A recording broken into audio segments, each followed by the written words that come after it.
Danfall offers unparalleled, curated, and bespoke tours across Africa for travelers seeking genuine cultural experiences, enriched with magnificent sights, sounds, and flavors found on the continent. Each trip is reliably curated to ensure visitors are gifted with an immersive and authentic adventure. Whether you find yourself strolling along the charming white sand beaches of Sierra Leone, feasting on the mouth-watering delicious foods in Senegal, observing or partaking in various aspects of the Isheshi traditional system Ifa native to Yoruba land, Nigeria, with Danfall, you will rediscover a fulfilling sense of kinship to the true heart of the motherland, her communities. Our core values focus on integrity, quality, safety, and sustainability. We are uniquely committed to assisting with the advancement of African infrastructure and promoting African businesses, so both travelers and the communities they visit receive beneficial exchanges. At Danfall, we understand the importance of connectivity, and we have created a model which provides bespoke experiences based on your passions or hobbies. With us, expect a long-lasting spiritual bond between you and your destinations. Live, love, Danfall, Africa. To learn more, visit danfall.africa.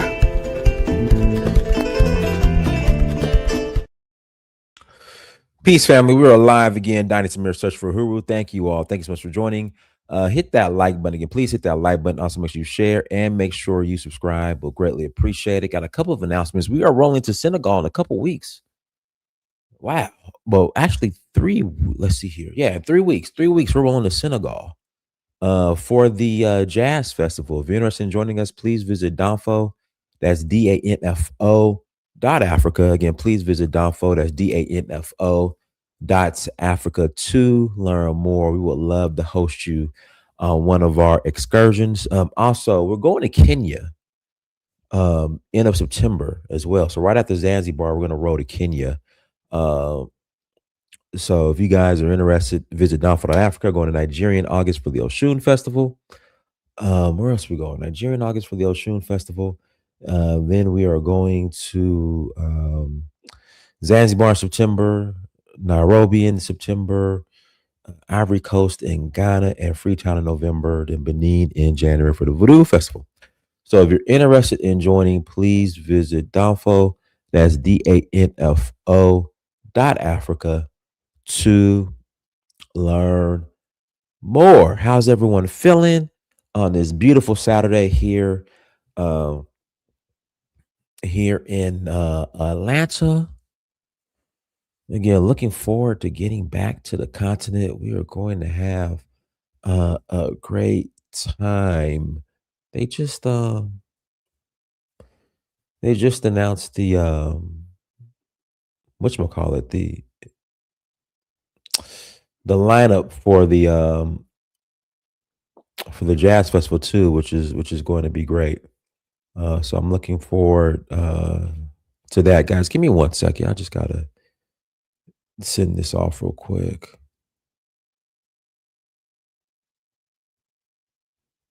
Hold on.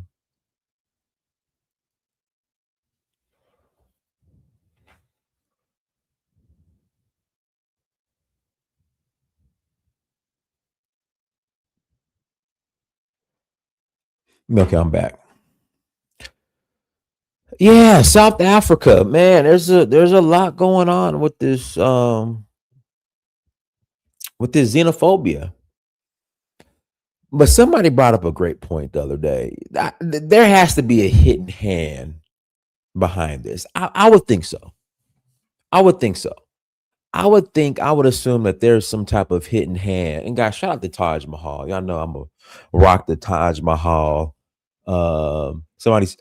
Somebody said South Africa is taking their marching orders from FBAs. Nah, I don't, because even FBAs, they know better to escalate what's going on as far as xenophobia. FBAs ain't gonna escalate it to that point. FBAs are just gonna join you out online and maybe show up to a town hall meeting and yell and scream, but they not. What I see going on in South Africa, FBAs ain't gonna take it there. I know they're not. South Africa has the second. Yeah, see, that's the thing. It's a lot of it has to do with the unemployment rate and jealousy, and you have the powers that be or the hidden hand that's, playing to this and exploiting, and using this for their gain. So yeah, but the Ghanaian shopkeeper that's just trying to make a living, everyday living, he's not the problem. Again, the Ghanaian, it won't escalate here because we have systems that work, like, the law. So if it were to escalate here, the police will be called and it will be dealt with. Like an FBA, right, won't be allowed to go door to door forcing immigrants to check in and asking where your papers at. Like that, it won't get to that point. It definitely won't get to that point. But yeah, I just feel like someone is fueling this, some organization, some institution. They are fueling this, and someone has to get to the bottom of it. And let me be clear, this is not a reflection on all South Africans, just a few who are making, somebody says the Boers. Why? What makes you say the Boers? What makes you say the Boers? And guys, I'm gonna put the link in the chat room if you want to call in and add to the conversation. Like, I really don't want to play the videos, that have been circling around on the internet of, South Africans attacking, African immigrants and, asking to see their paperwork and all that. Well, I won't play the violent videos, but we'll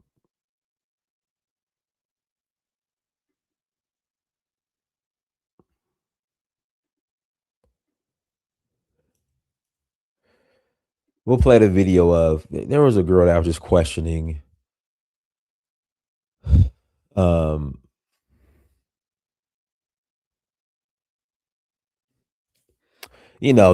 local, a foreigner, why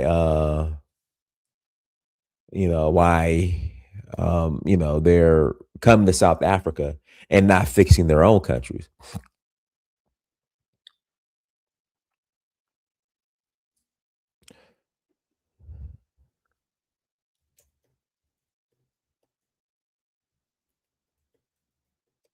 Let's see here. And then I saw another video that was ridiculous of a South African. Here we go. Here goes the video right here.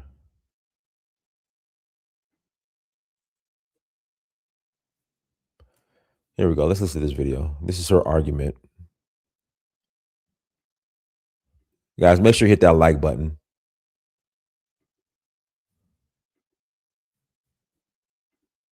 We are fixing this continent. This thing of you guys moving from one country to the other. It's not. We are fixing this continent. This thing of you guys moving from one country to the other. It's no longer working. We don't want this as African people anymore. We are tired of seeing African migrants moving all over the world, refusing to fix your own countries. Now we're making it very clear to you guys, Utitina, we don't want you here. We want you to fix your countries. Now you came here with a traveling document. You came with a passport. You know that you are a visitor, but now you decided to come and integrate in our communities. You know very well that what you have done is wrong. How many children do you have here? We can come to Ghana and do what you're doing. Passport. Eh? Now you are carrying a bucket. It's 11 a.m. You were supposed to be fighting the government of Ghana there to ensure that they're getting things right. No, there's no fight in Ghana. You must fight what they did. Where's your papers? Passport. Passport. Where's the passport? Take it out. Let me see your passport. Let me see. Luna. Okay, tell me, who's the police officer that you are bribing to certify these things for you? Baba, let me tell you, I'm not foolish. These things, let me tell you, ne? You know, by law, you're not supposed to certify as an immigrant. You're not allowed to certify your passport. No. Okay, why do you certify your passport in a foreign land? Okay. Let's just start there. Why do you certify your passport in a foreign land? You see, it was raining. You guys now go Facebook. It was raining these days. And when you go out with the passport, sometimes it gets spoiled. That's why I satisfy it so that it won't spoil. Baba, Ghana don't do that. Okay. Ghana don't do that. All right, sharp. Ghana Let me is the show only you. African country that is. Let me show you that when our side, you are doing the abusing same our thing. systems, ne? Don't do On the that. Go 10th of home. April, again, the 10th of April, you entered your country when? The very same day you came back. When? Yeah, it's a proof. Yeah. Proof. Here's the proof. That crocodile can't go. You went to Ghana on the 10th, and then you came back. No, Because here it says you exited Ghana to South Africa. When? Here it says you entered, here you exited. And it's the same date. It's the 10th of April, 10th of April. This stamp you got there in Elov Street on the street. This is where you got the stamp. Oh, they've got a connection here. No. I am telling you, that's where they buy it from. Go ahead, Tunaja. Go ahead, Tunaja. Mute yourself.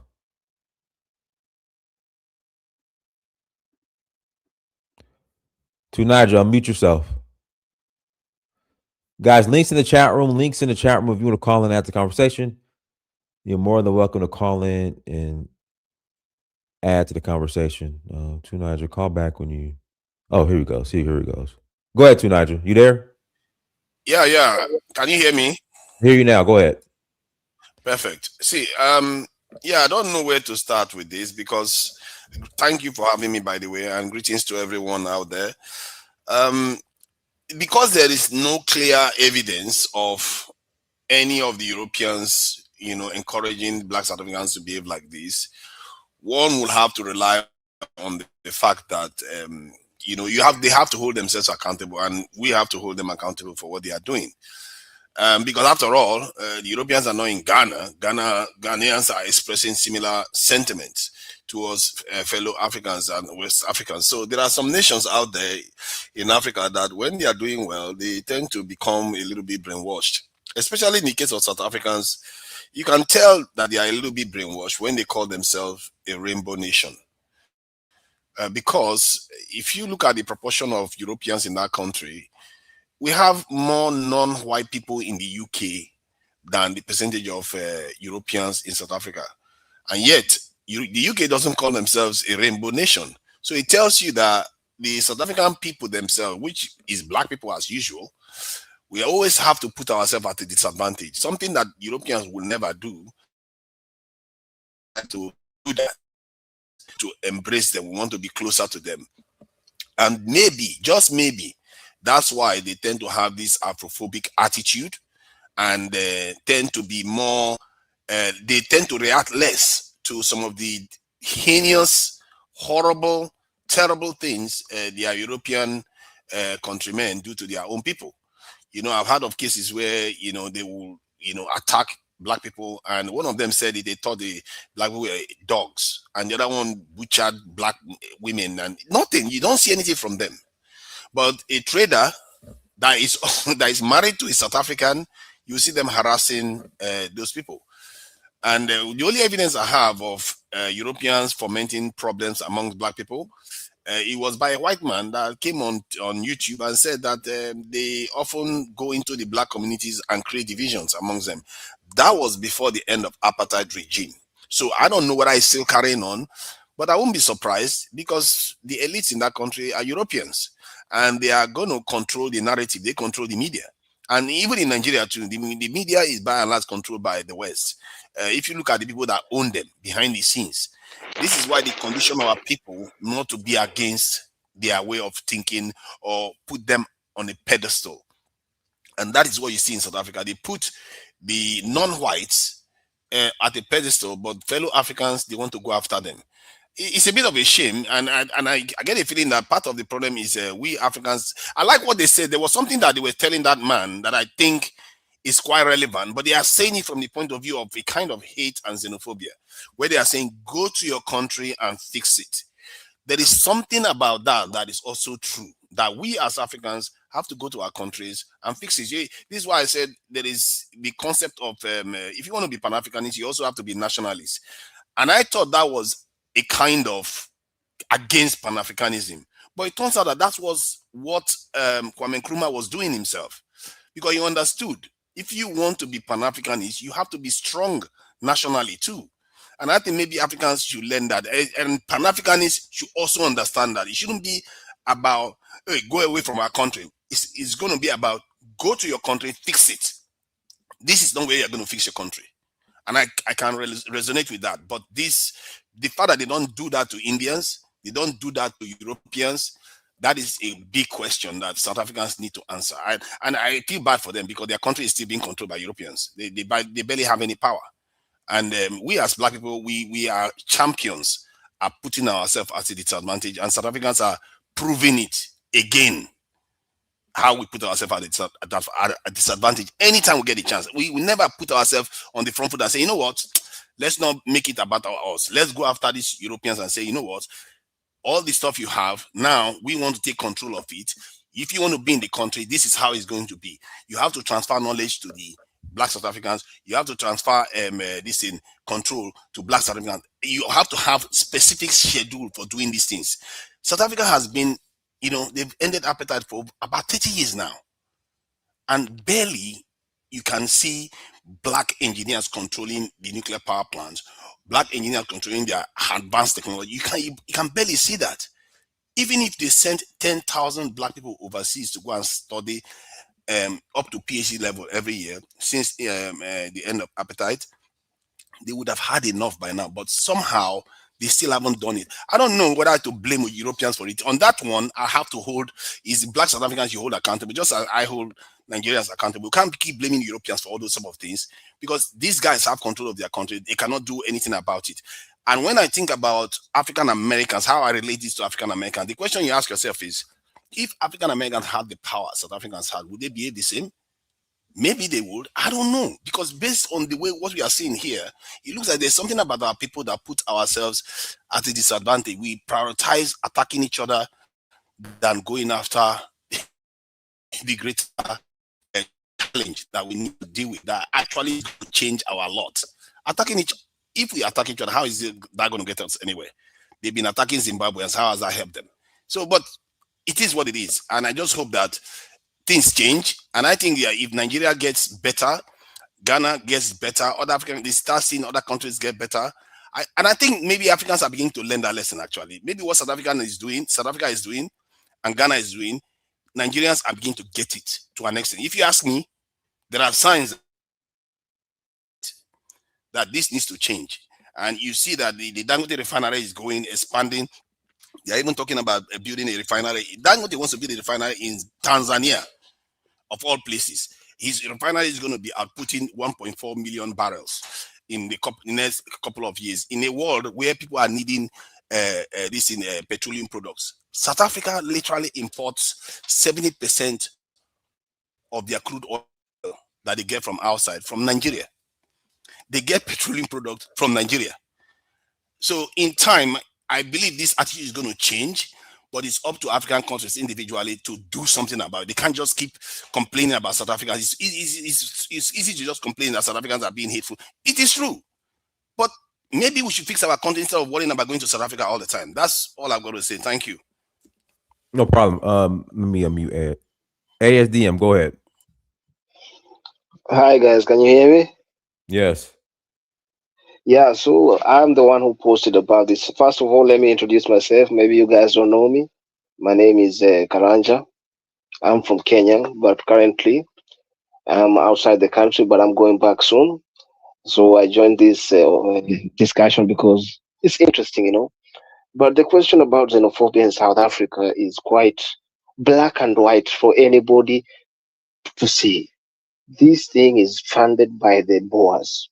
The Boers are in control of the country. When Nelson Mandela was released from prison in 1994, there is a deal he had to sign, and he signed off the country's riches to the white people. So the white people control South Africa. Most of the South Africans, the black South Africans, are living in modern day colonization. So you should understand that most South Africans are living in modern day colonization. They have been subjugated in their own land for the last 300 years. They were nearly free, but they are not yet free. And if you guys know about these old seers and old prophets of African societies, we had our prophets. The prophets said that unless South Africa is free, Africa shall never be prosperous. South Africa is our heart. South Africa has to be liberated for Africans and by Africans. But this Boer is very cunning. The Boers have created this illusion of hate. They have hired some street thugs. These are street thugs, the people who can go and murder a fellow African. This is a street thug. This is not a nationalist. This is not a patriot. This is a street thug. If you go and kill somebody, rape, burn them alive, still there. These are street thugs who have been paid, and then they create this illusion in the media, the illusion in the social media, and then they create this illusion. Even the South Africans themselves get manipulated, and some of them get paid, and they start talking this tribal politics. There is tribalism in Africa. Everybody knows that. I am from Kenya. We have a lot of tribalism. But this xenophobic attacks is not about tribalism. The South Africans are not free. And let me give you a snippet of history. When the South Africans were fighting for freedom, we in Kenya helped them because Kenya was independent by then. We helped Nelson Mandela. And even when Nelson Mandela was released from prison, he came to Kenya to see the grave of one of the heroes who fought against the British during the rebellion, during the independence war. So these people want to be free. Nelson Mandela wanted to be free, but he was in prison for 27 years. He was an old man when he was released. He was broken, and he signed off the country's riches for political freedom. But most of the South Africans, yes, we have some rich black South Africans, but most, we are talking about the majority of the black South Africans are living under colonization. So these xenophobia attacks, believe it or not, they are being funded by an evil hand, a very evil hand, and this is not an African hand. The evil hand. Why is there only xenophobia in South Africa? Have you ever asked yourself that question? Because the devil, the white man is there. Sorry for my language. The white man is there. The white man is there, and he is causing all this trouble. And unless the Boer is kicked to the sea or back to Netherlands, Africa shall never be prosperous until the black South Africans. Africa is not yet free. We have a debt to pay to our brothers in South Africa. We have to liberate them. And that is why you see these xenophobia attacks. Because they know the minute most Africans come to that country, the other black Africans will rise up easily. It is black and white. So they create this xenophobia and divide the South Africans themselves. Because if you look at Zimbabweans and South Africans, they are coming from one tribe. The tribes of Zimbabwe and the tribes of South Africa are the same tribes. So you can see there is somebody messing with their brains, messing with their minds. South Africa needs to be liberated. And personally, for me, I am 90% sure these guys are the ones behind this nonsense because I know how this is politics. Xenophobia is politics. This is politics. This is politics. And somebody is controlling them. And the guy who can come up with this evil idea is those evil Boers. They have stayed in South Africa for 300 years. Those guys don't want to leave. And we as Africans have failed because the African Union should have united, kick these asses out of South Africa or sanction South Africa or something like that because apartheid is not finished. The South Africans are still living in subjugation. Thank you guys. Thank you so much. Much love to you guys. God bless. Yeah. Go ahead, Rakoya. Greetings, everyone. Nice Hey, to see you Rakoya, again. we're going to Senegal next month. But you send me something privately. I may be able to do a short one, very short. You know, it's Okay. not easy to get pan-African entrepreneur. I'm just so busy, but I'll try. I'll try. And I Okay. wanted to say hi to you, Niger. I haven't seen him on one of Hey, these in a long time. Rakoya, are you on speakerphone? I am on speakerphone. What's wrong You with kind it? of sound far from the phone a little bit, like muffled. Uh, Is it better now? Yeah, we'll roll with it. Yeah, I just wanted to say that I totally disagree with the other gentleman who spoke I don't think this is the Boers at all. It's so obvious. This is political people internally. I think it's part of the internal politics to fight within themselves. And unfortunately, they scapegoat the foreigners. Unfortunately, they also have certain nationalities that they compete with them. You know, Nigerians, for example, they find them as competitive. Ghanaians, not so much. But recently, they've started with the Ghanaians. And it's so ironic because during the days of apartheid, Ghana hosted a lot of South Africans, students. Hey, Roy, you sound real muffled. All right, let me turn it off and come back. Anyway, I'll join you again. I'll come back and then you let me. Well, you sound fine now. Like, I guess just talk Oh. directly to the phone if you can. Talking into the phone now. Okay, yeah, you sound muffled again. I don't know. I'll come back. Just give me a minute. I'll come back. Okay. I'll come back. All right, go ahead, Tunaja. Yeah, that phone is funny, man. It's like when she says she's going and he wants to be clear. Yeah. When she said she's going, it sounds fine, but then when she's talking, it starts to muffle. That's weird. Yeah. So, but you see, I heard what as DM said. I think Africans, there is something about us that wants to double down on senseless actions. And I see that in Nigeria, and I see that in West Africa. Some of us manifest it more like on a higher level where you notice it as xenophobia. Because I just saw a video of Wodemaya saying that when he went to Zambia in 2019 or so, and that he almost got mugged or attacked because they thought he was Nigerian, you know, and we're calling him a terrorist. So he had to go back to a kind of, de-traumatize himself from that event. He said he couldn't come out of his room for 3 days because of the treatment he got. So we as Africans, we seem to have forgotten what matters most. We do things that I think let's put it this way, we prioritize going after each other. So it's not only South Africa. I see that in Nigeria all the time. When we are supposed to focus on the bigger things or the macro level things that are causing our problems, we focus on each other. Like in Nigeria now, when they say Christian genocide, but they refuse to understand that there are not that much Christians in Niger, there are not that much Christians in Mali, but they are all being attacked too. So they don't understand the chain of event. Even if the Americans tell them, and you find that all these people are sponsoring terrorists all over the place, they still focus on the Fulanis. That is only the Fulani. They don't understand that if you don't deal with the macro level responders of these things and the people that create the environments for these things, you're not going to solve it. And I don't think we should be making excuse for our people, because I feel like some of us deliberately refuse to learn. We just refuse to learn, and I think maybe something is hard to force us to learn. Because if you look at what is going on in Iran right now, if you look at the ones that were in the diaspora that they were saying that they should attack Iran, you know, all these some diaspora Iranians wanted America to attack Iran. Many of them are turned tail now. When they hear that Trump wants to destroy the open, they turn tail, because sometimes events need to force you to see clearly what you're about to do to your own people. And our people seem not to have woken up to that. And I see that repeatedly. It's like Fulanis are not in DRC. Why is DRC like that? But some people will focus, no, Fulanis are the only problem. They are Islamist militant. But yet there's no Islamist militant in South Africa. There's no Islamist militants that are causing it in DRC and many African countries. So we have to be a little bit more common sense thinking and link things together in a rational manner, instead of just being too focused and locked into hating a specific group of people. And this thing is universal within the continent. And I think partly is to do with we don't have any overarching enemy that we can focus on. Like other countries, they have enemies. Like Iranians have the Great Satan. America has China or Islamic militia. Everybody has something. But what do Africans have other than white supremacy, and which is quite a vague term? It is very strange. But please go ahead, Roka. Yeah, I'm back. Is this better now? Yeah, it's better. It's better.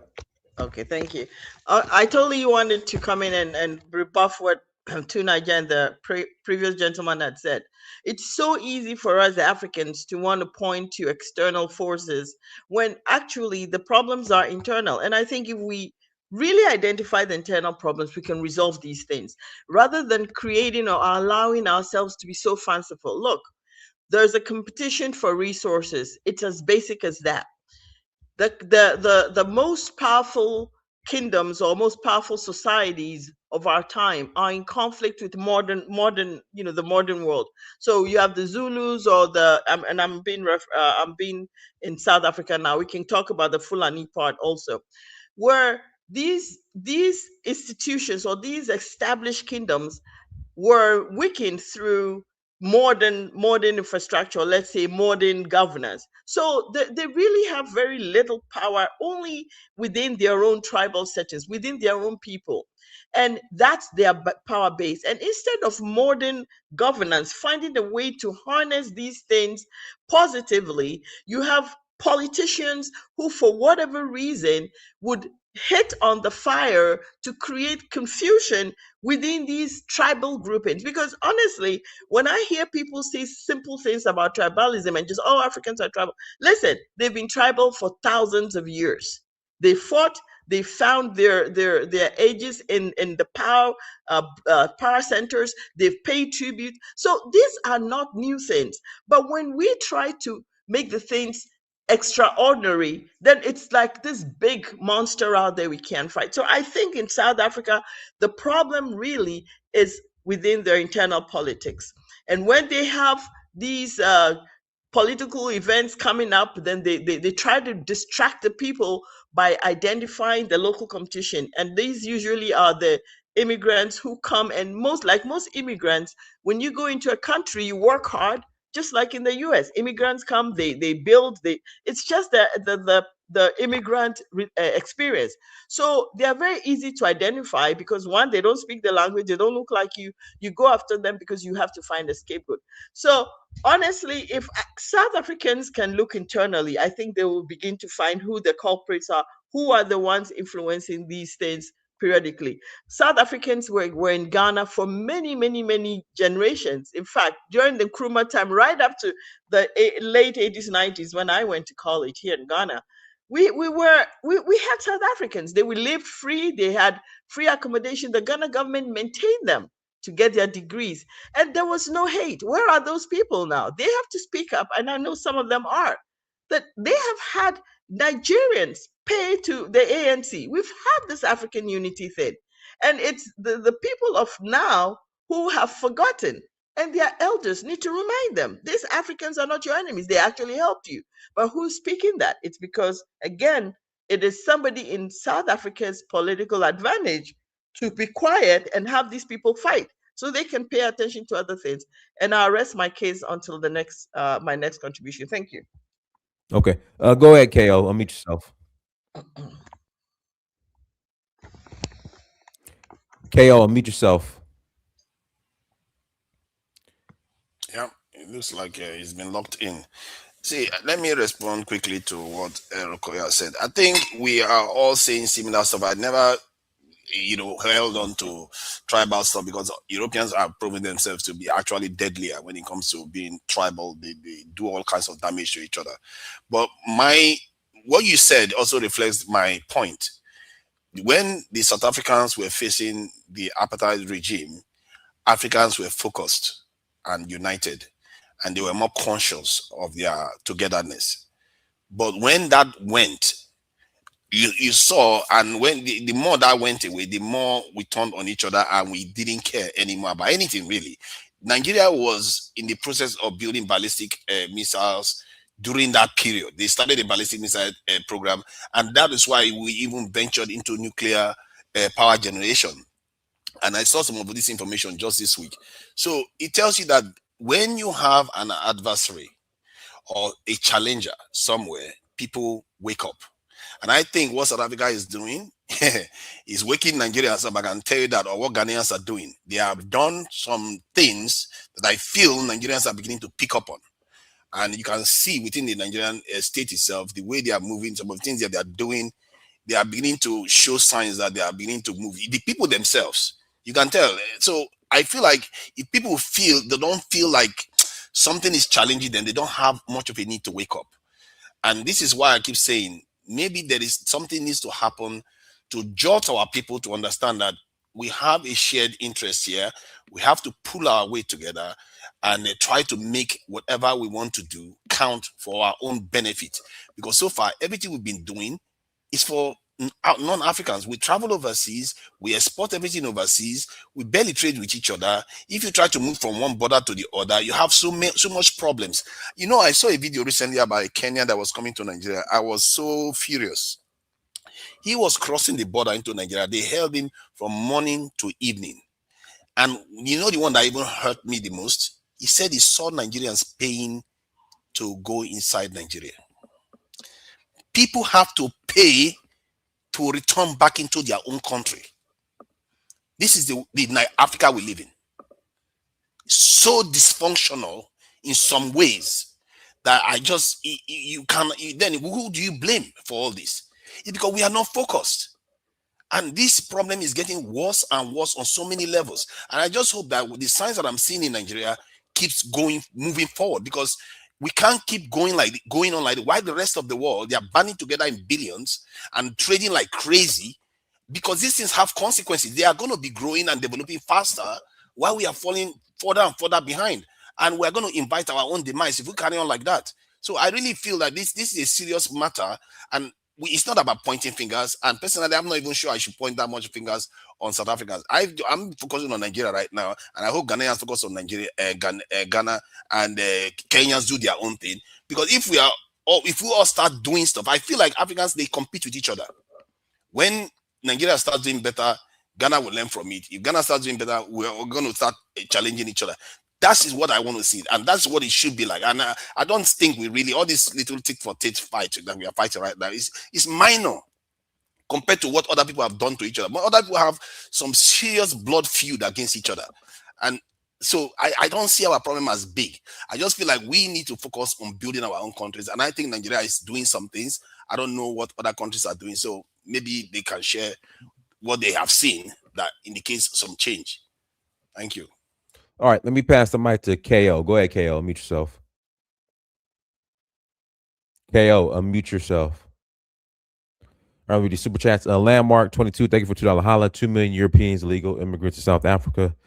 KJ 6998, thank you for $1.99 holla. South Africa is the FBA of the continent, sadly.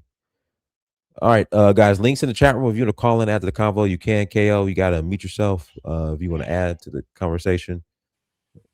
But let me ask you, Diana. Oh, okay. Well, I was just going to respond to you too, Nigel. Okay, go ahead. I went to add that. I was going to say that, you know, while you were talking about all the African countries need to basically compete and all that, which is great. I mean, we really need to compete. But have you have to also place that within this context of the African Free Trade Agreement that was signed, right? African countries really need rather than to really compete like you're saying, I think we really need to work together and integrate rather than see ourselves as competition for others, because the market is so wide that honestly, if we can find partners from Ghana to Nigeria, Ghana to Togo, whatever, and whatever you're building it together, I think that's a far better advantage than for us to start competing. Obviously, we can learn from each other. We can take notes about what others are doing, but I don't really feel comfortable with this competition. I think maybe the word I mean healthy competition. There is something like healthy competition that drives this thing, innovation, and I think that's what needs to happen. If you are to compete, I mean, it should be healthy one. Yeah, because let me tell you, one thing that really is very distracting when you scan social media, I don't know about you, but I get really peeved when all you do is read Nigerians and Ghanaians fighting about everything. The Ghanaians don't have this. I mean, it's like so petty, but at the same time, it's very distractive. That kind of energy where we feel like we're competing for everything, I don't find it interesting, honestly. I feel like do you know what I think, Rokoya? I think that what that is leading to is the people becoming more conscious. When people do that, they become more conscious of themselves as a nation. And I actually think the Ghanaians are the ones doing most of this. They are waking Nigerians up. And I said it before. That Ghanaians, South Africans, they are waking Nigerians up. The insults we've received. Your own president made a comment recently, and Nigerians are beginning to pay attention that this thing is getting out of control. And and if you look at all the nations all the ones that are insulting us, many of them rely on us for so many things. And they just keep constantly going at us and going at us. And their citizens are in our country, with nothing happens to them. It's just getting out of. And look at like when Ghanaians now, like the year of return, or they go and do the UN stuff, or even the I show speed. I knew it turns out that in the end it was Ghanaians that organized it. So all these things they do themselves. They don't say, okay, let's bring everybody in. So you see the spirit that you are describing right now. That's not what Ghana does. Ghana spends most of the time nitpicking on the sidelines. Please, you don't speak like that. You don't know. You are assuming you don't know. I'm telling but you that's that what happens.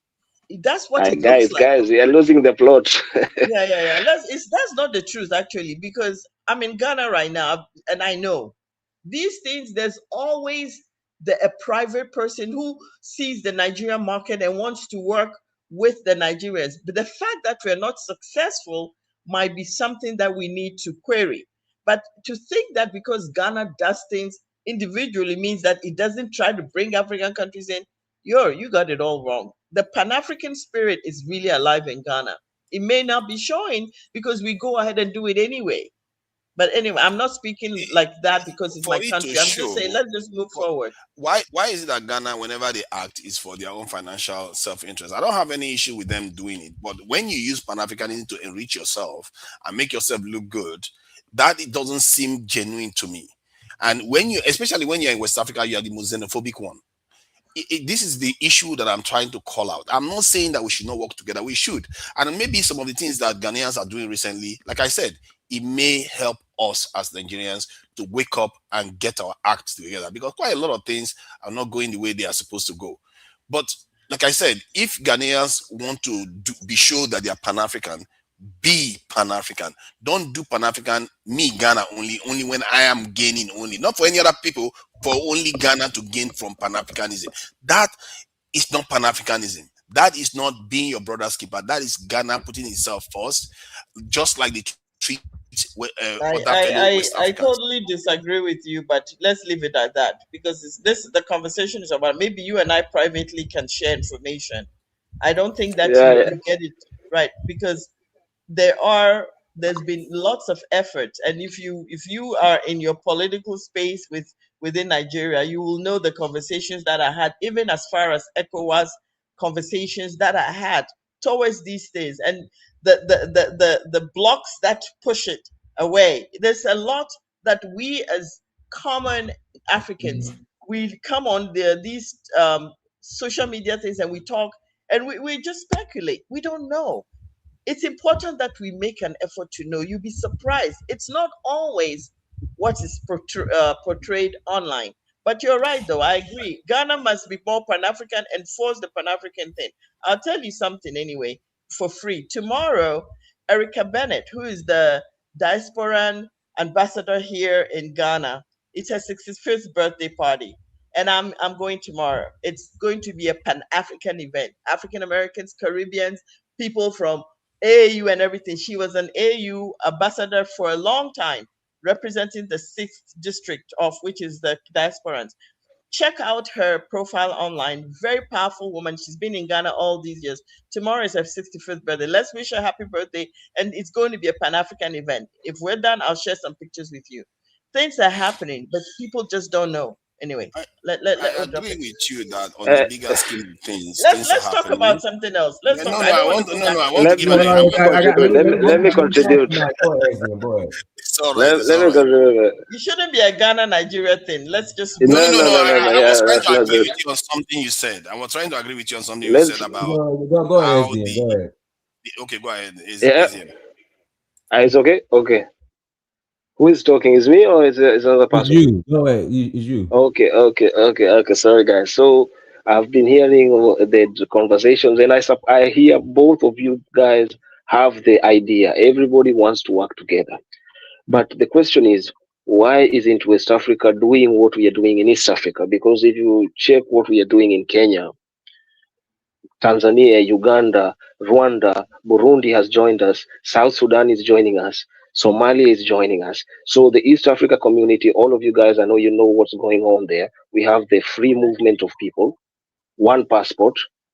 We are integrating the market slowly. Now with this deal that was made by this guy called Aliko Dangote with our president, and the president of Uganda was there, and the minister of Tanzania was there. So they did the big launch for the Tanga refinery, where the oil will be coming from Uganda, and then it will be going by pipe to Tanzania to be refined, and then it will be pumped all across East Africa, because the pipe will connect all the East African community countries, all the way to South Sudan, all the way down to Rwanda. That is the master plan, all the way to DRC, facing the Atlantic Ocean. We are doing it in East Africa, and believe you me, in West Africa it can happen. The only problem with West Africa is that West Africa is very rich. East Africa is rich, but West Africa is rich in human resources more than East Africa. Obviously, the human resource in West Africa is too much, so the guys have disorganized that place. Even these Islamists you're hearing about, they are fighting the free trade agreement. That's why they are fighting. That is why there is Islamists in the Sahel. Those Islamists are being funded to destroy this African unity, to cause problems, because if there's insecurity, there cannot be free trade, you see? So even this xenophobia, all these things are connected. You guys should understand this. And the way you said we need one enemy, we know our enemy, my dear brother, Mr. Niger. Our enemy has shown himself. Our enemy is the person with the white skin, whether it is the Chinese, whether it is the Russian, whether it is the American, whether it is the European. All of them should be treated as a main enemy, and not an enemy as in hatred of war, an enemy in terms of sabotage. The sabotage that has been inflicted in the African economic system, the sabotage that has been inflicted in the African psychological mindset, everything has been destroyed, and we cannot go back to what was destroyed. In Kenya, we have a saying, a Swahili saying, maziwa ikimwagika hayazoleki. That means don't cry over spilt milk. What has happened has happened. Now we are here. Our forefathers of the new republic, the likes of Kwame Nkrumah, the likes of Thomas Sankara, the likes of Haile Selassie, the likes of Gamal Abdel Nasser, the likes of Nelson Mandela, the likes of Jomo Kenyatta, all these guys, Patrice Lumumba, all these guys gave us a blueprint. They gave us the blueprint of how to continue the journey of independence. But we did not follow that blueprint. Why didn't we follow it? Now we are where we are. Africa is in crisis. The huge population in Africa needs something. The youth of Africa cannot continue. Believe you me, something big is happening. Something big is happening. For you guys who don't know me, I'm the chairman of the African Social Democratic Movement. You can check my videos in my YouTube channel. I'm going very soon to launch it back home proper. The time for talking, the time for sitting on the sidelines is over. Now it's time to be on the ground and make real change. Join together with all the people, because everybody wants change, and the ground is ripe for. We are talking about it like a revolution. It might be a bloody revolution, but it is a bloodless revolution, because the crisis in Africa needs to be solved now. And it is very simple. Look at what we have done in East Africa community. We have integrated even one language. Swahili is being taught in Ugandan schools. Swahili is being taught in Burundi schools. Swahili is being taught in Rwandan schools. Swahili is being taught in Sudanese schools, South Sudanese schools. So we have integrated it. It is possible. Africans are ready to work together. If it is about xenophobia, I'm surprised to hear people still clashing. Xenophobia it can happen. We understand you. Sometimes you see a foreigner, even sometimes in your own country, you see somebody from another neighborhood. Maybe something can happen. But the issue is, for the last 2 years, Kenya is visa free for all Africans. I don't know if you know that. For all you guys here, Kenya has been visa free for the last 2 years. We have Congolese there, we have Nigerians, we have Moroccans, we have Egyptians, we have South Africans. It is bustling in Nairobi. The money that is raining down in Nairobi, you guys will not believe it. Even that's why I'm going back. Business is booming. Everything. The Dangote deal was made this week. It has been launched this week. The East Africa next year, we are holding the AFCON. Africa, the whole of Africa will be there, visa free to come to Kenya. All countries in Africa are coming. There's no hatred. We in Kenya, I don't know if you guys know the history of Kenya. I don't know if you know the history of the Mau Mau. I don't know if you know the history of the Mau Mau, the people who fought the British. I think we are, The we, people like us tend to have, with the Pan-African vision, tend to, yes. Avail ourselves of that. And I agree with you that the SADC or you guys are doing wonderful things. But ESC, But what I'm just trying to say, it can be done even in West Africa. And what it's we want not to do possible. I'll tell you why. No. Let me tell you why. It might. Okay. There's some structural things that are so different in West Africa, much to our disappointment. You understand that in East Africa, the contiguity of language, Kenya is English speaking, Tanzania is English speaking, Burundi is English speaking, all the way down. Uganda is English speaking. Unfortunately for West Africa, that breakdown in terms of the Berlin Conference was so crafty that they made sure that in West Africa, the English-speaking countries are surrounded by French-speaking countries only. So Ghana has all 4 borders across, with the obviously third one is the Indian Ocean. It's all French speaking. Then they go to Nigeria. Then Nigeria has surrounded by Niger and all that. You go over Ghana, you go to Ivory Coast, then you go to Liberia, Sierra Leone. So what they actually did was they created this real barriers of language. I mean, official language, of course. The people themselves speak their own ethnic language. But even the governance language, tariffs, trade, Duan, so the systems are so fragmentalized that until these African countries, these French countries and English and French, it's like you have a checkboard. French, English, French, English. It makes it so difficult to integrate these colonial systems, which we are all still. My dear sister. Yes, please. My dear sister, these colonial barriers can be broken. In East Africa, we broke them through bloody conflict. You know the war in Congo. You know the war in Sudan. You know the war in Somalia. You know the wars that rocked Uganda and Tanzania. You know the military coup. Kenya has never been rocked by a major war, but we have been involved in all the wars that are surrounded us. Why do you think all those wars happened? All those wars happened to break the chains of colonization, my sister. We broke the chains. Violence? No. If it must be, my sister, if the Islamists are the ones being funded to destroy the ECOWAS free trade agreement, it is time to face them. If it is time to face them and fight them in the battlefield, because the future of Africa is at stake, my dear sister. We have to be radical. The world has changed. Since Donald Trump got elected, you guys, even in the spiritual realm, the world has changed.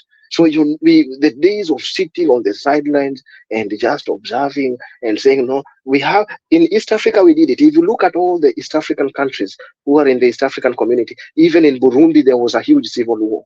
These civil wars were to break the chains. Even the Rwandan genocide, it was to break the chains of colonization, to break that chain, that hatred, that nonsense of tribalism and hating somebody from another country. All these wars were to remove that. I don't know if you understand that stain that was put on us by this cunning white colonizer.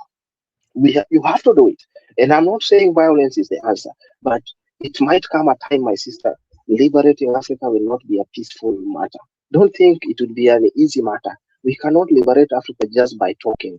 We have to be on the ground, and we have to be ready to put our blood, sweat, and tears on this great endeavor. Unless we have that mentality, we will never succeed. We love one another.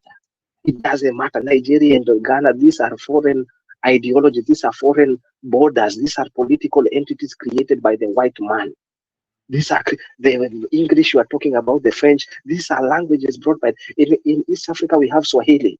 Swahili is the one that is being taught all across. English in Rwanda, they were speaking French. In Burundi, they were speaking French. In DRC, they speak French. But Swahili, all of us, we are learning. Kenya and Tanzania, Uganda, Congo, they speak Swahili. So all the other countries are learning. My sister, the language is not the problem. The problem is well known. The people who are what can I say? The people who are making West Africa not to join as an economic power are well known. The powers are well known, my dear sister. The people who have been doing it, because Kwame Nkrumah had this plan. This plan is not new, my dear sister. And my dear everybody, sorry, I'm not singling you out. Yani, all you guys, this plan is not new. Thomas Sankara had it. He was from West Africa. They killed him. Kwame Nkrumah had it. They imprisoned him. So this idea is not new. There is somebody who killed Sankara. Those powers are well known. The people who imprisoned Kwame Nkrumah, those people are well known. The people who caused the Biafra War and all this, these people are well known.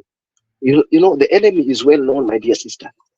If you look in the fine details, you will see who the enemy is.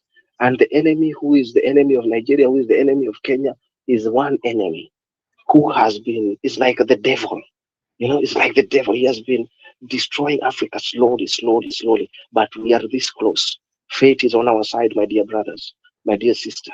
Fate is on our side. God has decided to bless Africa. And he has blessed us with enormous human resource, the youngest population in the world, the fastest growing population in the world, the beautiful land. We have been blessed. Now it is up to us just to wake up and take destiny in our hands. This is our time. There is no other time that will ever come as ripe as this. Thank you, guys. Wow. I don't know. I mean, I've heard what you said, and the idea of change coming through violence is something that I don't know. I'm not for that. I just know that structurally, West Africa has so many different scenarios that makes it so hard for the integration, because attempts have been made. If you, I don't know if you were aware, when Thomas Sankara was in power, he and Jerry Rawlings, who was the revolutionary leader of Ghana at the time, they tried very hard, and the literature is online. Yeah, they tried to integrate Ghana, just the two countries, open border trade, because they were both brother pioneering soldiers, and as well as Pan-Africanists. But the technical aspect of aligning, even people crossing the border, I've seen some of those documents. French, they want this tariff, they don't want this tariff. It became almost like a quagmire. Two, unfortunately, he died. But when I reviewed those materials, I saw how complex it is to even try just two leaders who saw the world together. They gave authority to their technical functionaries, make these things work. But just because we had adopted a francophone and an anglophone system of colonial administration, trying to correlate those two, it wasn't easy. It caused a lot. There were meetings. It wasn't easy. So when we talk, I like to be pragmatic also. I like to say the vision must never waver, but let's be aware of the constraints so that we plan for those constraints. Otherwise, it's just a pipe dream. How does Togo and Ghana, or Burkina Faso and Ghana, translate even things across their border? How do you cross the border? Crossing Ghana to Togo, which I do all the time. You go from Ghana, they look at your travel paper, they accept it. You go to Togo, they say, we don't want this one. You got to pay. Just this border, I'm forever I am screaming across the border. And guess what? I'm crossing the border like an average person, just walking across. Do you know how hard it is to just cross that border? We need to be even able to correlate those things. ECOWAS will say they're doing it, but they'll go back and the Francophones will take a position. I'm so glad the Sahelian, the AES has moved out of it. Maybe Cote d'Ivoire and Benin will wake up. And those countries frustrate a lot of the efforts, but these are real. I'm not blaming anybody and saying this. But we as young people coming up and wanting to make change, let's be aware so that our change is pragmatic, not pipe dreams. And I'll rest on that one for now. All right, can I speak next? Yeah, go ahead, man. So let me read the super Yeah. chats first. Let's see All right, here. At Ata Jacob, thank you for the 99 cent euros. Crenshaw Grinder 4725, thank you for $5 holla. West Africans should be models of tolerance and pan-Africanism. If South Africa sees a model in West Africa, they would be more credible. African Goddess, thank you for the 4,000 naira. We must know who we are as a people. We are one people, the African people. Miss Sandman, thank you for 999 holla. West Africa can overcome these language barriers with real-time translation devices and earbuds and smartphones. We just need a little creativity to overcome. All right, go ahead, man. Yeah, I was just gonna say is just like that video of the Ghanaian guy was just like very troubling. And the reason why I say that's troubling is because literally in 2023, the Ghanaian government and the South African government signed an agreement with Ghanaians to have visa-free arrival in South Africa. You know, because what I'm seeing is that pretty much they're saying that, you know, they got to be legal to come in their country. But I'm seeing that even if they are legal, they still get hostile. And I can understand where they're coming from because it might be just limited resources or stuff. They don't have that much thing. But the issue that I have is I've seen a video of a South African brother. He went to a Pakistani store. It was Pakistani and Chinese. And he's sitting there begging them to get them jobs. And that just looks like it just looks crazy. Ask another group to provide for you jobs if you guys could just hire amongst yourselves. Because the only people that's gonna look out for yourself is yourself. Like that's just like insane. And then on top of that, also you have the Europeans in Cape Town that are overstayers. But the problem is that you don't see them on the street because most of them got like virtual jobs and stuff, or they have private jobs, and you know they don't give them that same energy. But and then from what I'm seeing too, they're saying that also too because the Afrikaners and them they have the same history. They're not worried about them. It's just they're worried about the other Africans, which is like I said, it's crazy. I understand where they're coming from, but to me, it just sounds crazy.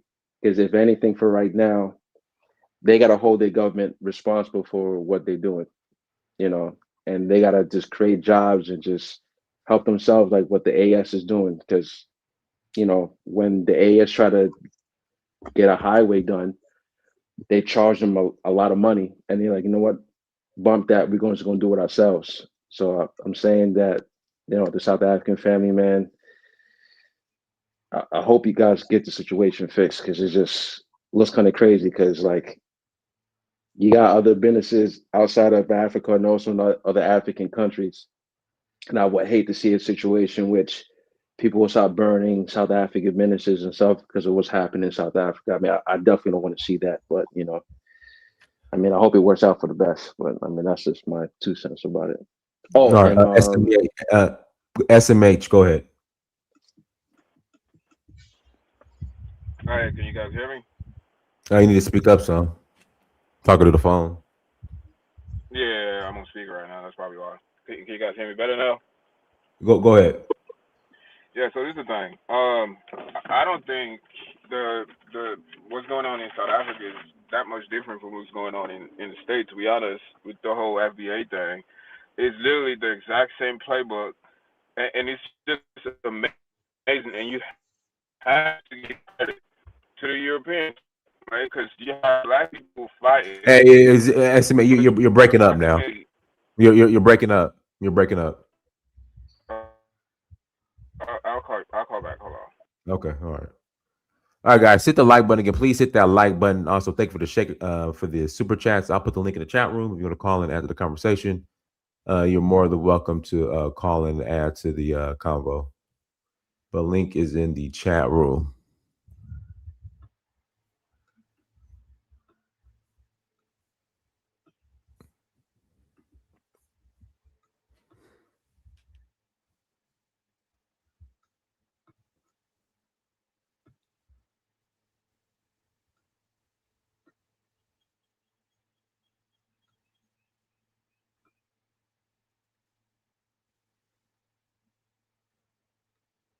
Yeah, links in the chat room if you want to call in after the conversation. You're more than welcome to call in and add to the combo. To Niger, I didn't know what Nigeria gave South Africa during apartheid, like $250 million or close to a billion. Oh, and also too, Guinea gave Mandela a diplomatic passport, and also gave the same thing to Mayor Sakaba from South Africa when she got kicked out of South Africa during apartheid. Mm.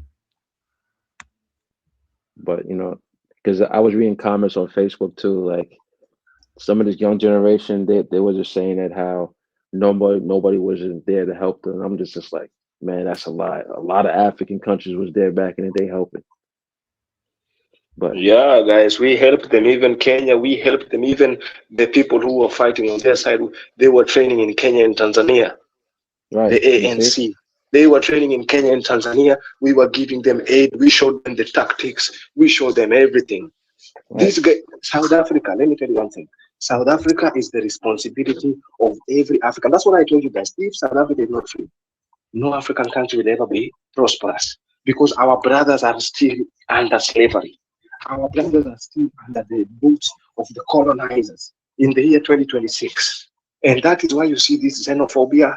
That is why you see South Africa wanted to join BRICS so that they can remove themselves from the African community. That is why you see they are aligning themselves with China and Iran and Russia because there is somebody behind them, the Boer.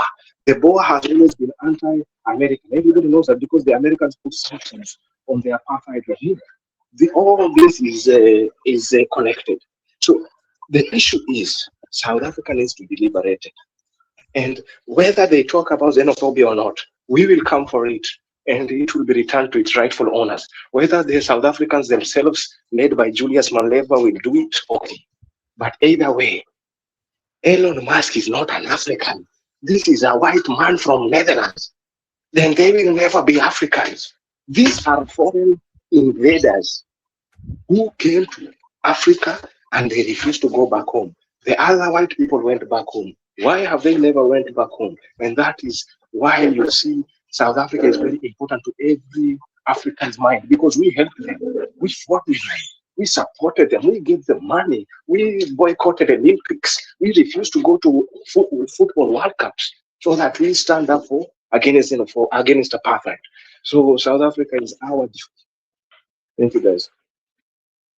All right, go ahead, Lee. Unmute yourself, Lee.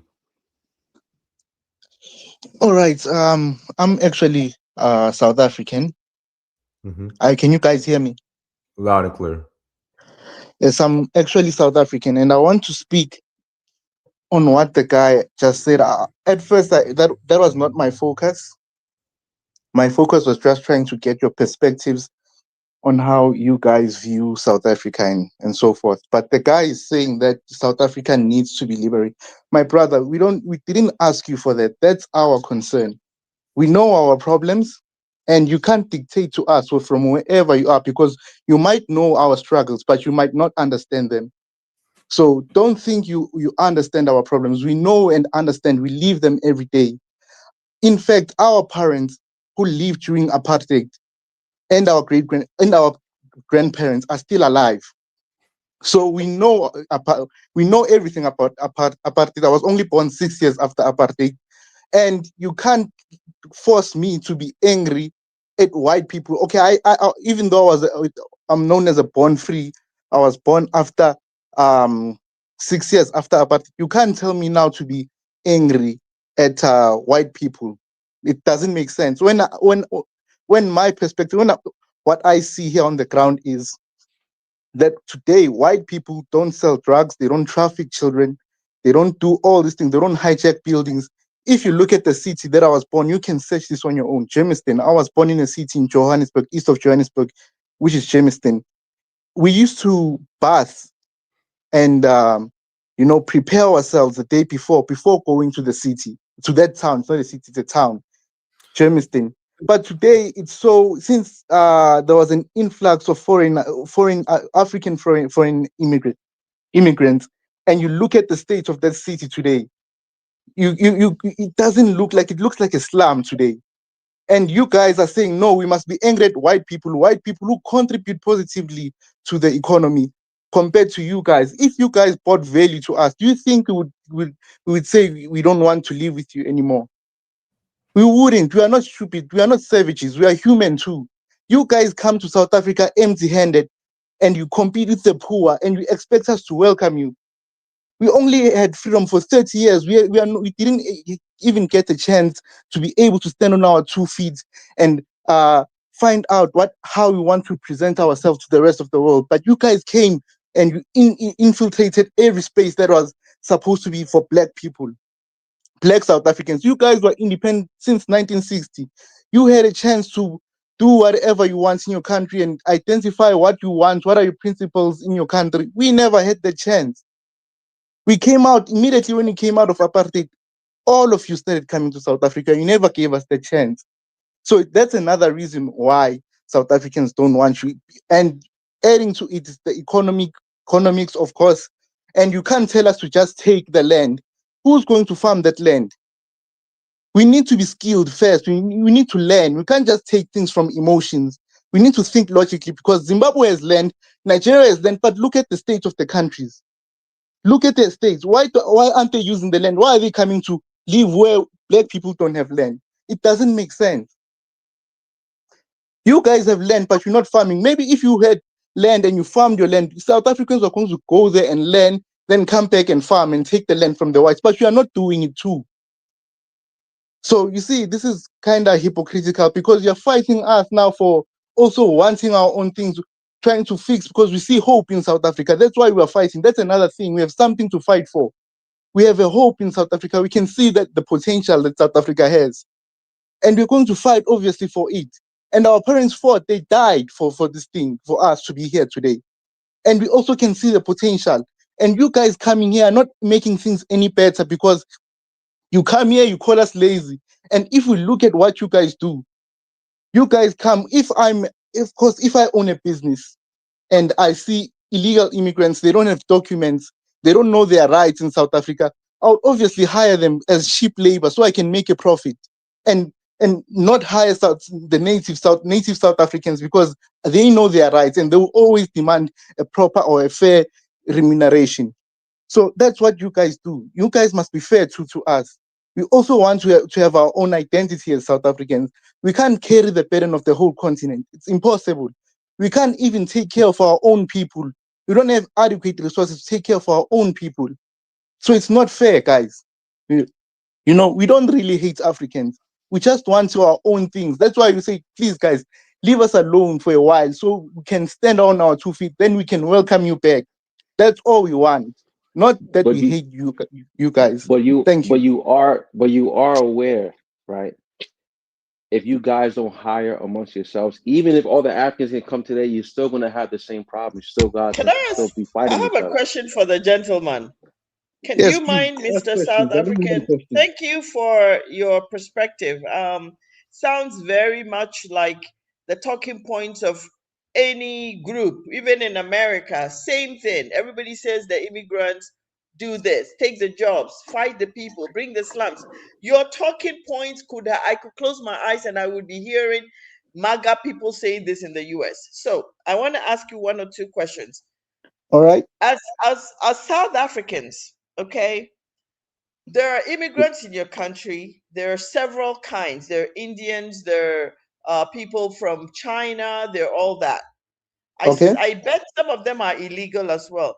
Why is it that the images we see and the focus is on only other African people?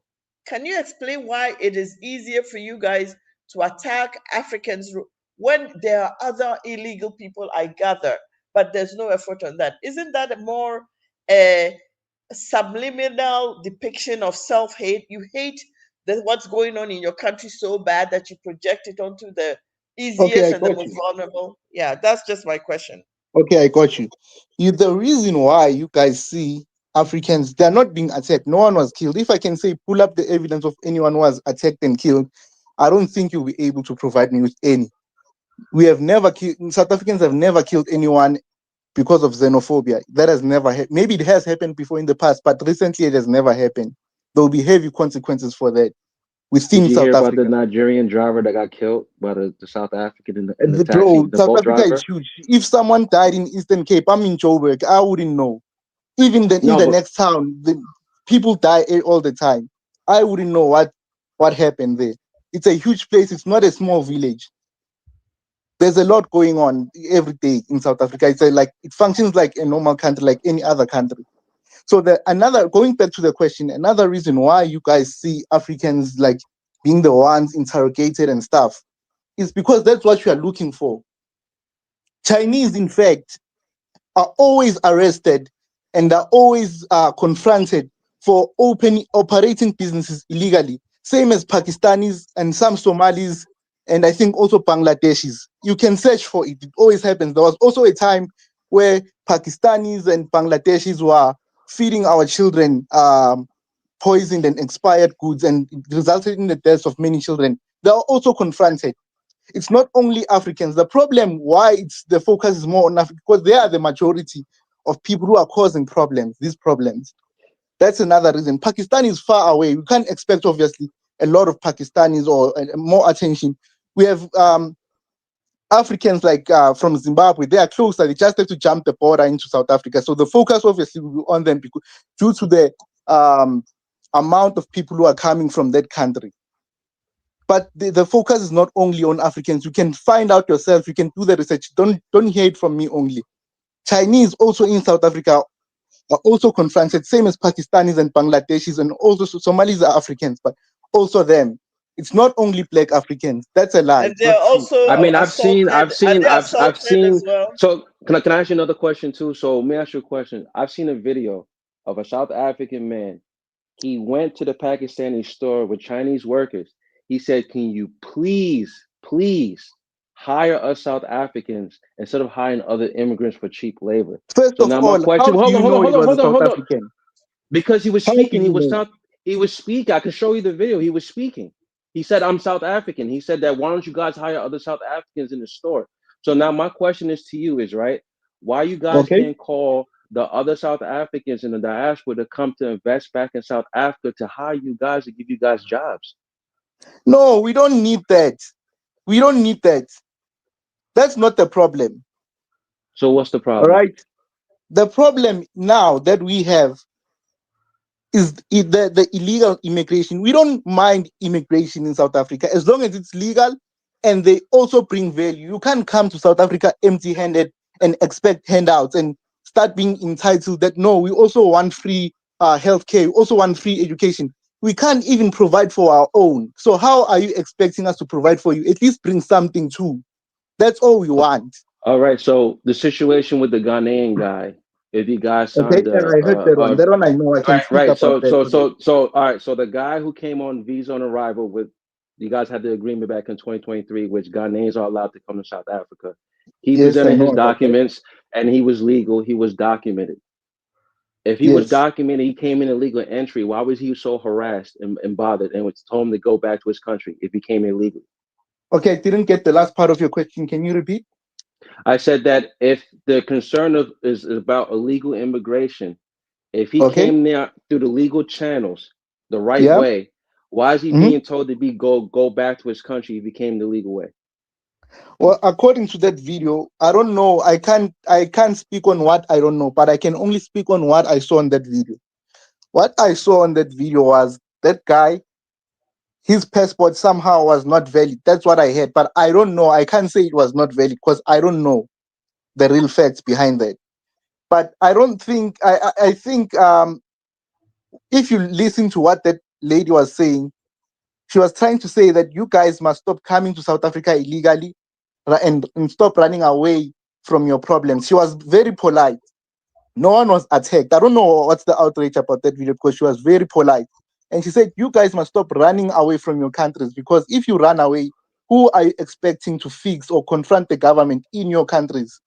You understand? In other words, their problems, wherever they come from, are now supposed to be our problems in South Africa because they don't want to hold their government accountable compared to us, say, in South Africa. Some other African countries are not even allowed to say something that's negative toward their own government. So that's the thing that we are saying, that, if we continue like this and you guys keep running away from your government, how is Africa supposed to rise? How are we going to fix Africa? Because we are a joke. We have to be honest. If you go all over the world, Africans are a joke. So if we keep running away and not fixing, how are we going to change our situations as Africans? That's the concern. Because we are a joke. That's true. So that's what I heard from that lady. I can't speak on the document because I don't know But whether the it thing was. is that here's the issue that I have, right? Because the other videos that I've seen, like I saw one video of an Ethiopian guy. He was asked for his documents. He says, "I'm South African." That one I can understand because That, he you see, refused. that's another problem. Oh, wait, hold on. That one I can understand because he didn't show his documents. He was probably illegal. But the problem is Okay. that even when he showed the document, her boyfriend Trevor, right? He looked at the document. He specifically said, "Who did you bribe to get this document?" Like, and then he said he was very It does condescending to. happen, though. Hold on. He was very condescending to the guy. Instead of him asking him what he does, what he does for work, he went and he said, "How many kids do you have over here?" Like he was being rude towards him, and the guy was very compliant. Yeah, You I understand can't what I'm speak saying? because I was not there. I can only speak on what I saw. I can't speak for him too, unfortunately, because I was not there, and I can't give you all the facts of what was happening. I can't verify whether the documents were indeed valid or invalid. I can't speak on what I don't know. That's the thing.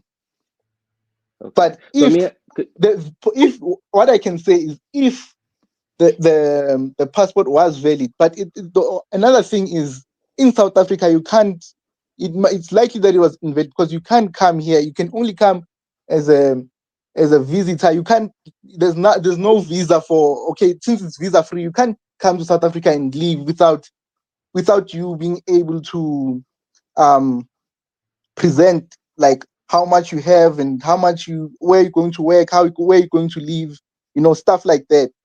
So I don't get it. If he was visiting South Africa, how, like, why was he doing that kind of area? Because that's not like a touristic area or anything. That's where, like, it's a township when I look at that environment.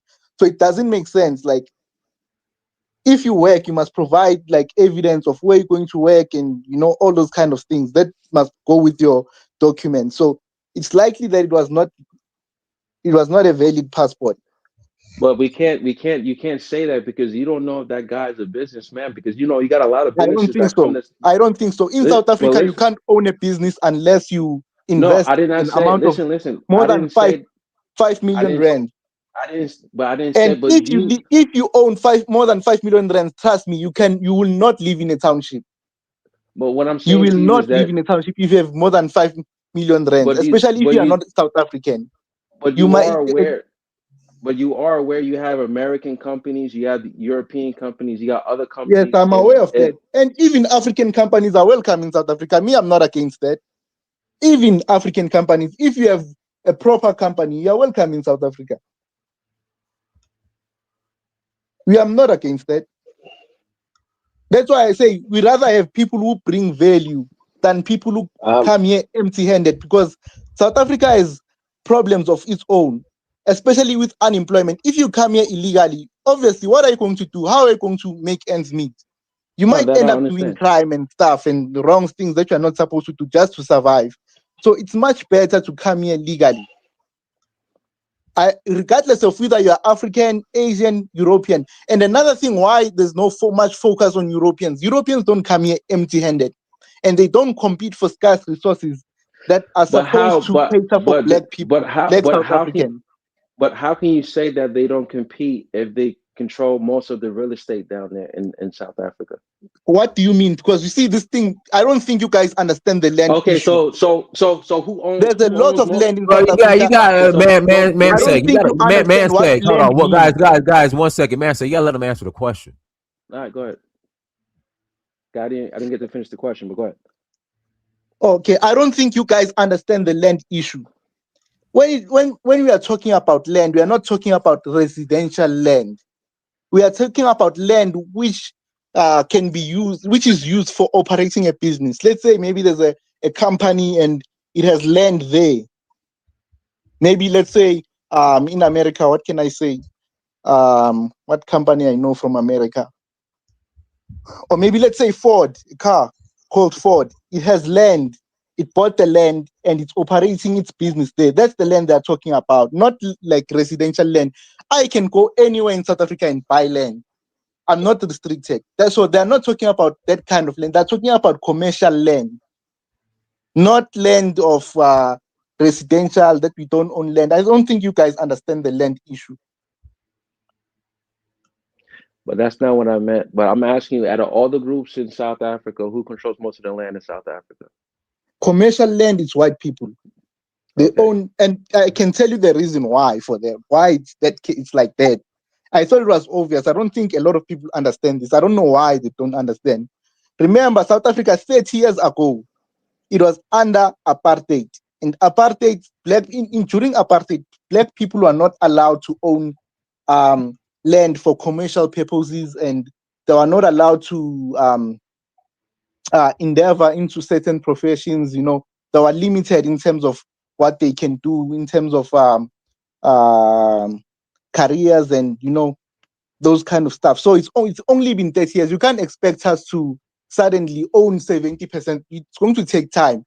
And you shouldn't take land, that kind of land, and say, no, it should be with black people. Because you can't take something you didn't build. You understand? It took a long time to build maybe ShopRite, for example, one of the businesses, ShopRite. If you give it to someone who has never even ran a spider shop, a small shop, how are you expecting them to own such a big corporation as ShopRite?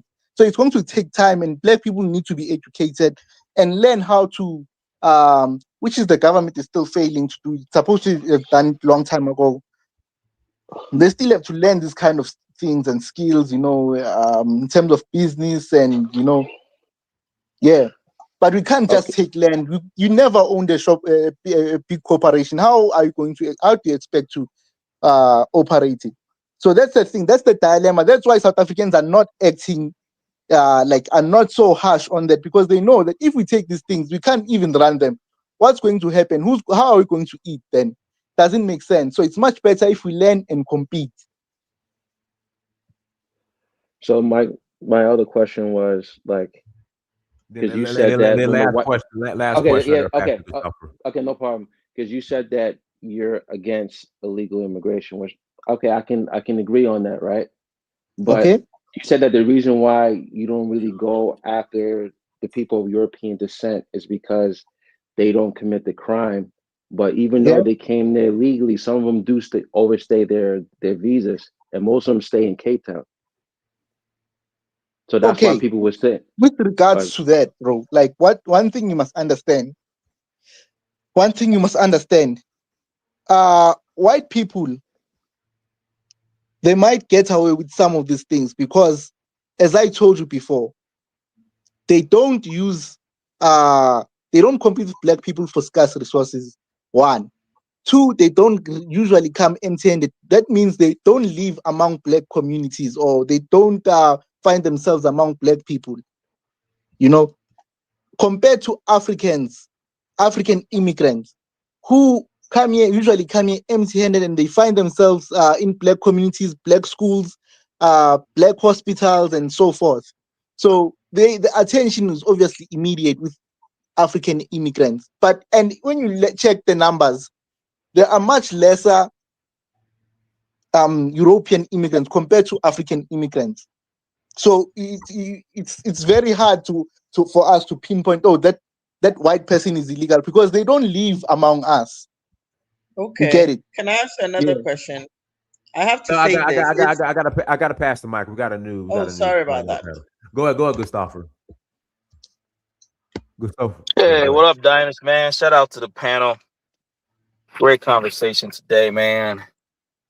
I see everybody's on South Africa's neck. You know, I actually feel for the South Africans, man. I actually agree. I'm, you know, as a Ghanaian, I actually agree. I actually agree with South Africans, man. I think most of the Africans that go down there, you know, I mean, I get everybody saying, yeah, we're visa free. I actually watched the long form video of the Ghanaian guy who got interrogated. I mean, if you look at the ones that got circulated on social media were the clips. But if you actually looked at the long form video from beginning to end, it was actually a very productive conversation. Unfortunately, that guy went to South Africa with no funds, and it looks like he overstayed his visa. He exited and went to Eswatini, and then came back and got some kind of stamp, and was able to come back. And then he's working as a nail tech or the nail salon, doing people's nails or whatever. So I know with after seeing that, I kind of understand where the South Africans are coming from, because just across Africa, even in Ghana, even in Nigeria, this whole Ghana must go, Nigeria must go. The South Africans are then saying Africans must go. I get it. Everybody's going after the low hanging fruit, and like our brother from South Africa is saying, I'm sure they don't mind if you come in and you're adding value. I mean, I have friends who work in South Africa in the oil industry who do big things in South Africa. Nobody's attacking them. It's just a low level, kind of a petty trade. And we even had the same issue in Ghana. My sister will probably tell you this. I mean, people are going after the Nigerians selling cell phones and little things. And I watched the Nigerian side. They were also going after the Ghanaians who were basket weavers and, who were kind of, they sell these woven cloths. So just little, petty trades is basically what I guess societies are trying to protect the little industries, where people can go to the market and kind of sell in between themselves. They like to buy from South Africans, like to buy from South Africans. Ghanaians try to buy from South, the lowly poor people, I guess. And it's, it's kind of tough, but I kind of get where South Africa is coming from. I unfortunately happen to agree with them that, we should probably leave them alone, because they like to benefit from their fight as far as the land that they fought for. And all that stuff that's going on. And I also heard that actually South Africa is one of the only African countries that actually has a safety net. I don't know if my brother South Africa will probably clarify this later for us, but apparently they pay some kind of social security type thing, to the citizens, because you don't really find a lot of South Africans everywhere else. There's not a lot. Everybody says we're going to deal with the South Africans in Ghana, or we're going to deal with the South Africans here and there. I mean, there's not a lot of South Africans that travel. So I'm sure there's some kind of safety net, in South Africa itself. Because if you watch that video, even that the people that were interrogating the Ghanaian guy were asking him about his children. So I'm assuming maybe his kids could get some form of social security or some form of benefits from the government. I guess they get free healthcare, free education as well. So the kids are also going to school for free, which most of our African countries you have to pay to go to school. It's not free. So so I kind of get where they're coming from. The only thing I'll say is that they have to kind of be a little bit more diplomatic about it, because they keep saying, yeah, you should go back to your countries. But I mean, MTN is a South African company, and it's operating all over Africa. I mean, you have ABSA, ShopRite, all these grocery stores. Yeah, these are South African companies, but they still repatriate, I'm sure, a lot of taxes, a lot of money from these from West Africa, East Africa, all the way back to South Africa. And that I'm sure that goes to the bottom line for their free education, free healthcare, and social security, and all those other benefits. So I mean, like I said, most Africans that are going to other countries to not add any value. If you're just going to South Africa to be a petty trader, I mean, it's not right. The 90-day visa was for tourism. You're supposed to go there and be a tourist, go around, look around, spend some money, add to the economy, and then go back home. You shouldn't go there and then all of a sudden turn into a nail tech, or like they always say about the Nigerians, start indulging in some crimes and all that. I mean, it's not right. Nobody wants that in their country. So I feel for the South Africans, man, and I'm on their side on this one. It's unfortunate, but I know we preach pan-Africanism, but sometimes pan-Africanism should be knowing when to leave. Knowing when to leave your brother's house. You don't always have to go to be a visitor and then stay. Sometimes you gotta learn when to leave. So I'll pass the mic. Thank you. All right, let me pass it to Elvis. Hey guys, so let me read these super chats. Mr. Sandman, thank you for the $4.99 holla. FBAs were sold, shipped to America because of our farming skills. When did Africans forget how to farm? JC Inc., thank you for $4.99 holla. If 0% of other Africans migrated to South Africa, South Africa will still be at the bottom of the totem pole. The ANC is the problem. They must go. So guys, we got two options. I have to go pick up my son, so I'll be gone for it'll take me about 40 minutes of return. So I could kill the stream, or you guys could continue. Let it rock. Let it rock. We can Okay, rock. We can rock. Okay, I'll be back. Go ahead, Who wants to go next? Go ahead. Go ahead, Elvis. All right, thank you, Dennis, and hello to the panel in the chat. Look, I think the issue with South Africa has to be solved through legislation. You guys got to lobby your government to pass laws where you know those who have the power to hire people have to hire South African first, and they'll have to pay a tax or penalty to hire immigrants. That way, the onus is on them to prioritize hiring South Africans, so you don't have to compete with the immigrant for good paying jobs.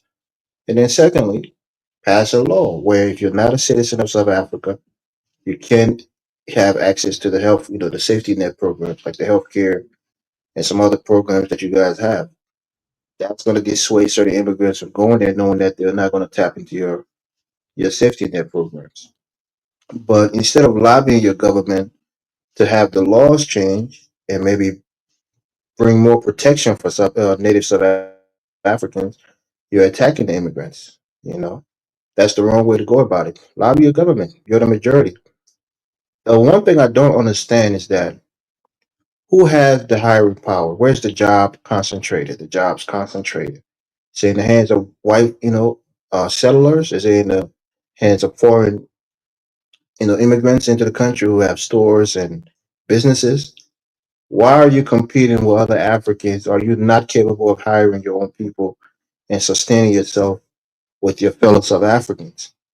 Why is it a problem that we hear people say the white farmers are hiring Zimbabweans because their labors are cheaper? The labor is cheaper. So why can't other South Africans hire their fellow South Africans at a moderate or decent or wage? So it's about choice in South Africa, right? In this country, if a guy can get somebody to work with you for $15 an hour, and you can get an immigrant from India to work with you for $10 an hour, the choice is easy. He's going to pick the immigrants that's going to cost lower or cheaper labor. That's why in this country we have people advocating for a living wage. The minimum wage should be $15. If somebody can live on $15, working 40 hours a week, that's the base pay. Nobody gets paid any lower than that. So South Africa should lobby for that also. Let the minimum wage be a certain rate that any South African would like to start with. So when the immigrant come and the native South African comes, they're going to be started at the same rate. So the immigrant is not going to undercut you. So do it through legislation. That way, those people who are hiring are bound by law to hire you at a standard rate compared to the immigrant who was going to cut your rate to an even lower rate. So I think if you do that, your problems will be solved rather than demonizing and being xenophobic to certain people. But I wanted to ask the brother from South Africa: are you a Dudula person? Are you part of that group, that movement? Unless he dropped off. Can you guys hear me though? Yeah, we can hear you. Yeah, I wanted to ask him that question, but perhaps he's already dropped off. But yeah, I think they should do it through legislation, that way they'll have certain protection for Native South Africans. But I think the bigger problem here, just to close out, is that the jobs are not in the hands of South Africans. They're in the hands of white people and foreigners, quote unquote, who prefer to hire people who, are willing to work for a lower rate. And I think South Africans are saying everything that the quote unquote white man built, we suffered, we went through apartheid, we should be the first to benefit from it. And other immigrants are coming in and trying to benefit from the things that we suffer and fought, to be a part of. So I understand that. But then again, use your politicians, you're the majority in the country politically, to make laws that's going to protect your interests first and foremost. I think that's the solution for it. But I'll pass the mic.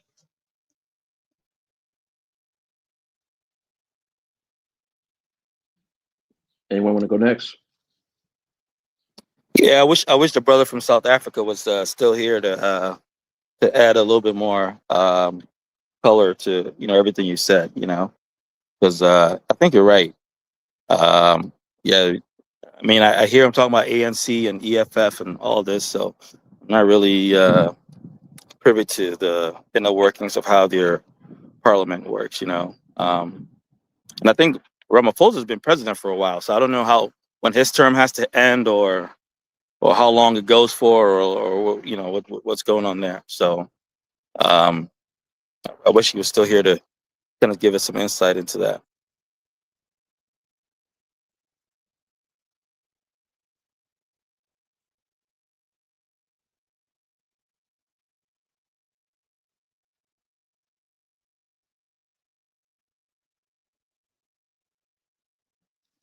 Yeah, I think the guy dropped off.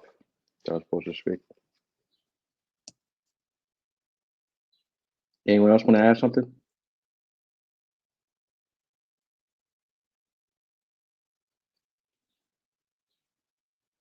Anyone's there?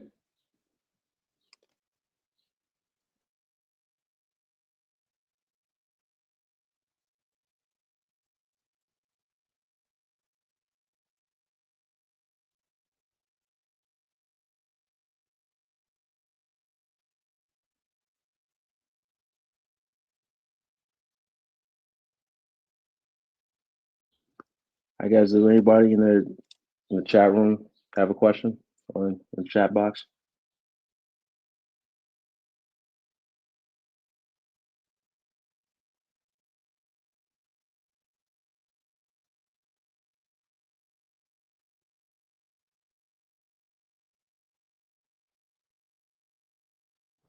I guess Elvis, what do you think about all the rhetoric on social media?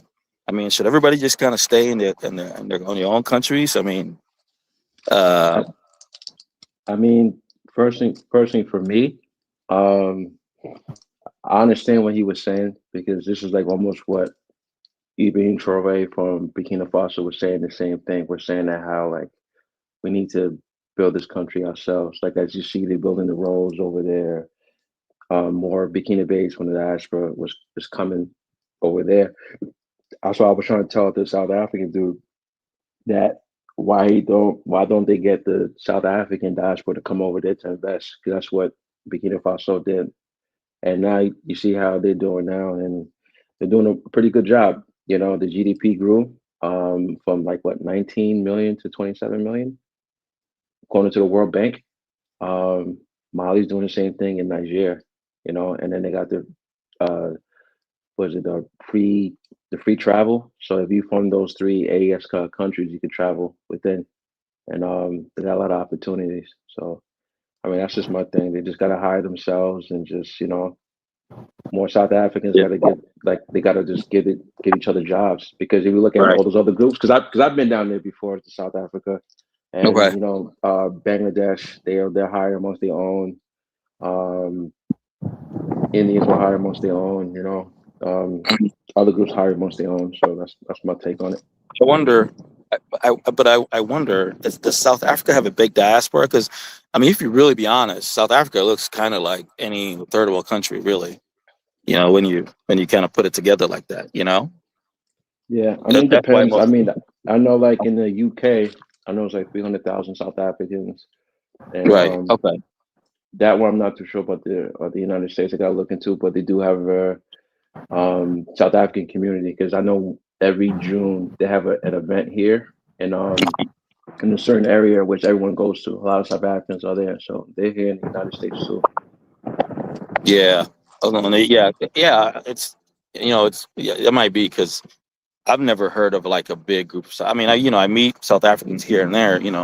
I meet one working on a cruise or something, or meet one when I go to East Coast in DC. But like it's not like Ghanaians, Nigerians, Liberians, where like it's a big enclave here. Like Right. Houston's for Nigerians. Minnesota we got Liberians, we got Philly for Liberians. We got the Ghanaians in New York and Maryland. Like that's not a big South African enclave. And I think it's because they don't travel. They just because they don't have to. The white people are already there. They already took the land and industrialized the whole nation. And it's unfortunate, but so I don't think they have any reason to leave. you know. So it's maybe they need to kind of go the Chinese route, whereby for every business that you have to own, you have to have a South African partner. You know what I mean?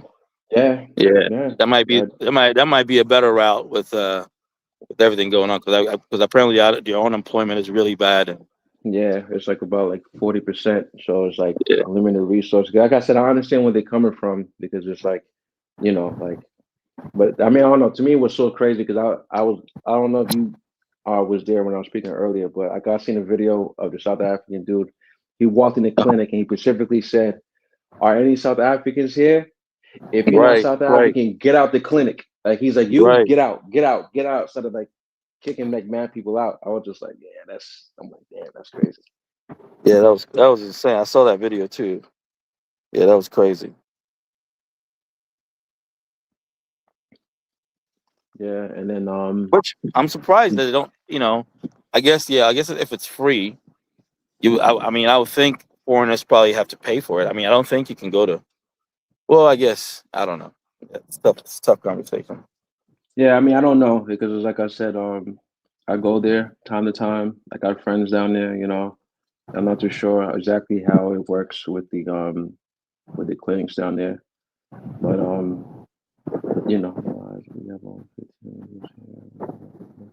somebody responded to you. The South African guy said to you, he said, "Lies. We have over 15 million illegals here. We are not a third world country."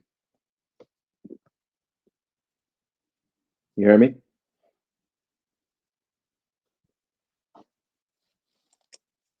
Did you hear what I said? Oh, can you hear me? Yeah, yeah, I hear you now. Did you hear what I said? Yeah, I heard. Yeah, the guy said South Africa's not a third world country. Yeah, that's what I mean. And that he's making my point. Yeah. So people don't leave. They don't have a big diaspora, is Mm-hmm. what I was saying. That South Africa is pretty industrialized. They have no reason to leave because South Africa is kind of looks like a Western European nation. You Right. know. Yeah. Yep. So yeah. Whoever the chat said it. Yep, you're right. I agree with you. It's not a third world country. That's why everybody's flocking there. So yeah, 100%. Yeah. So maybe That's you're what I right, was. Elvis. They should employ first world country problems to fix first world first world solutions, right? Yeah, I mean that's what I was saying. I mean, honestly, I think the South African diaspora should come in back there and invest. I mean, Yeah, China did that. They got their Chinese diaspora to come and invest. right. And also Kenya too is doing the same thing too. Kenyan diaspora is coming over there to invest back home in their country. So, and that's the only way. Yeah, yeah. You're right. You're right. Hmm. I wish maybe the guy in the chat would tell me if South Africa has a big diaspora, because I don't know if they do or not. Yeah, I mean, out of all countries, I know the most. Um, I think it's Mozambique. There's a lot of South Africans in Mozambique. I think it's like about 21,000. I think that's the most that I know of. That's like as far as like the diaspora, like you mean in Southern Africa, because obviously Yeah, Nigeria will have a bigger diaspora than everybody else, right? But yeah, yeah. yeah. It's not that many.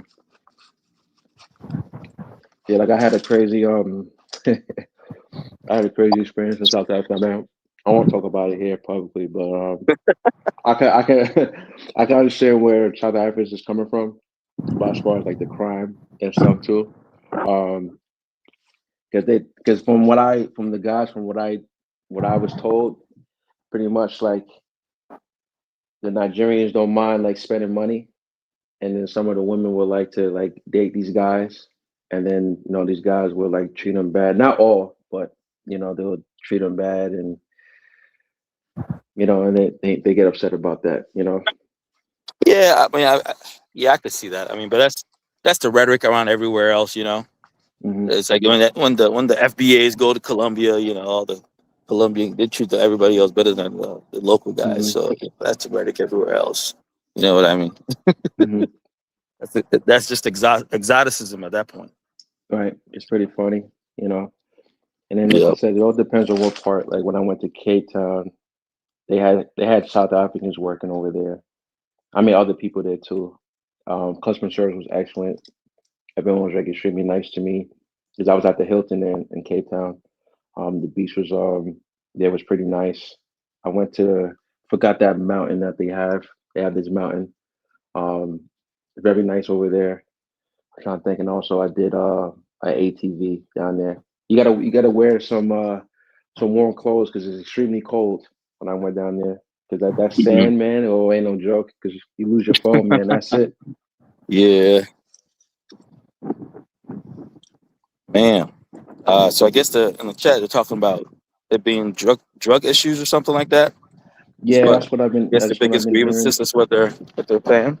hmm this guy from South Africa said we have free healthcare, free housing for poor, free education, social security for all unemployed and nursing mother, old people and handicapped people. Africa will not develop without patriotism. Mm. Yeah, that's pretty. I mean, if they got all that stuff, that's it makes sense why everybody else wants to go there. Because, I mean, I guess that's why they were asking the guy if he has children. Because you could just go over there and get married to a South African woman, and all of a sudden you could, through her, you could benefit through this social safety net, right? I Right. mean, that'd be the I easiest mean, way to kind of tap into it. So I could see why there'll be people will have a problem with that. yeah, from what I was told, they said that like some of like the Nigerians, they'll marry the South African women Hmm. just to get a passport to go to like to the UK or something, and then they'll do their thing, and then like Right. and then they look like it's a South African person, but not really a South African person, it's a Nigerian. Interesting. Somebody's asking if you've ever been to Nigeria. I mean, what does him going to Nigeria have to do with it, though? I don't I mean, understand. I have family in Nigeria, but I'm not from Nigeria, so I've never been there. Right. They said that what was going on in Nigeria. I don't know why they were asking that. I mean, Nigeria, I mean, they got a lot of problems internally. I mean, like with the corruption and just like with the 8 groups of terrorists that they have, and then like literally like from what I read, they said there was about 30,000 terrorists in Nigeria, which is insane. That's like a mini army. Like, Wow. yeah, it's insane. I mean, I guess it's not. It's not. I mean, I guess everybody kind of sensationalizes it, but when you look at it to the as far as percentages wise compared to population, it's not a huge number. You know what I hmm mean? Yeah. hmm Uh, I mean, I could ask Google what the standard military of Nigeria is. I'm sure it's probably bigger than that. hmm You know.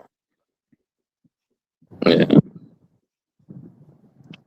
Yeah, it's like yeah, I know that Christopher Musa, like what he was doing before, he was blaming like the Sahel, and he Mhm. was just saying that how all the terrorists were coming from the Sahel over there. He wanted to build like a wall against Niger or whatever, but now I guess he toned it down now because he went to Turkey and he was saying that he wants Turkey to talk to Niger so they can like have a security agreement which they could like you know have a thing which they can go after the terrorists. But the thing is that Nigeria has a lot of issues and like people will like give out information and selling weapons. It's a huge mess because they recently did was they went and they unalived 200 civilians, which was terrible. And then when they were questioned about it, Nigeria said that, well, if you're with a thief, then you're a thief.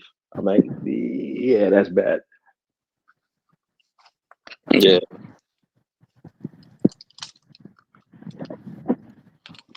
And that was during the same week which the AES, like Mali, neutralized 100 terrorists, and also Burkina Faso neutralized 100. So it was within the same week, which was like crazy. Wow.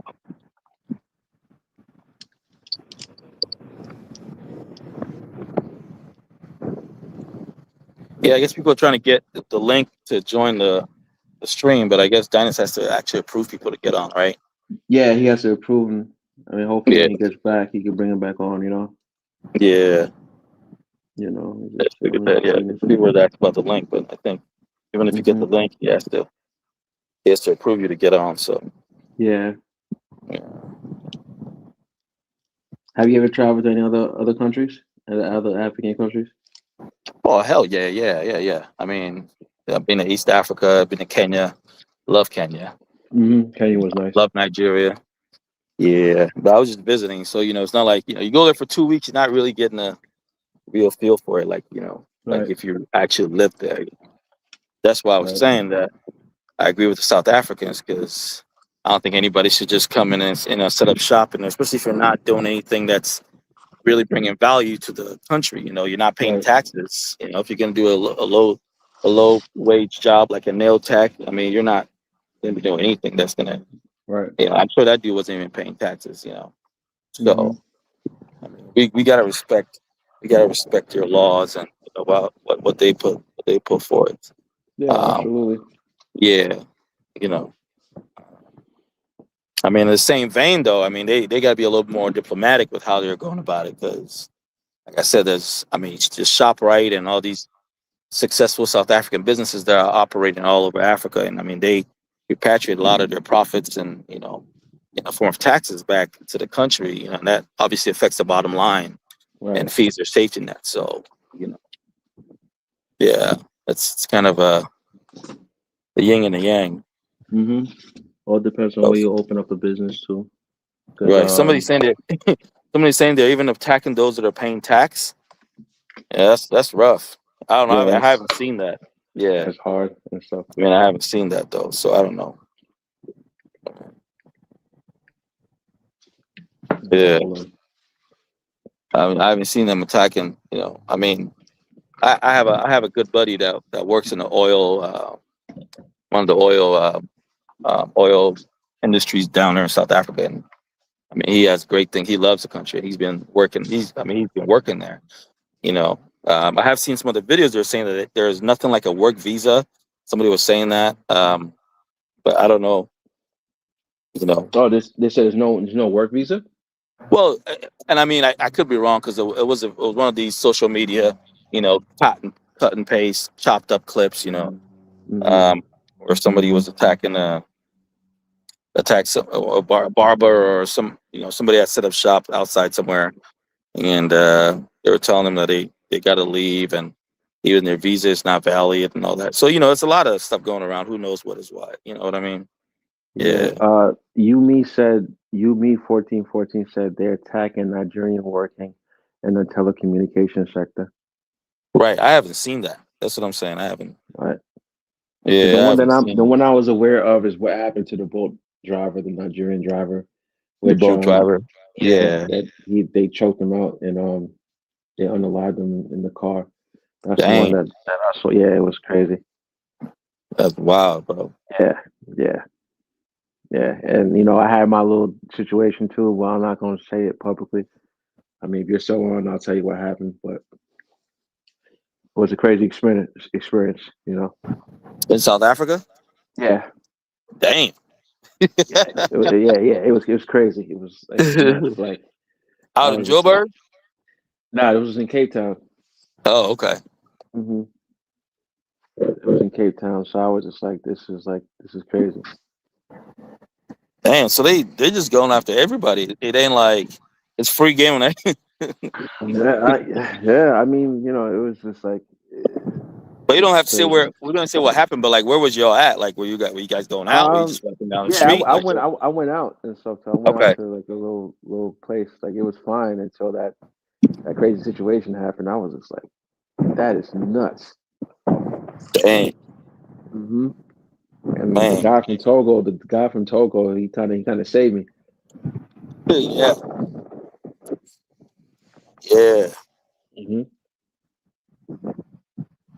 Like I said, it's a beautiful country. I mean, like, but that's why we're just saying that, South African diaspora needs to come and invest over there to give South African jobs so they can sustain themselves. Because I remember I was on the phone with an insurance company and I was talking to, I guess, the woman, but I could tell her accent. I was like, I knew she was from South African.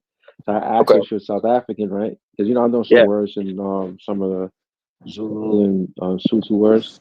So I was trying to guess who she was, whatever, and she was Zulu. And then she was like, "Oh, how you know?" And I told her, and then she told me how because they're on the insurance call and it's recorded. They're not allowed to speak Zulu.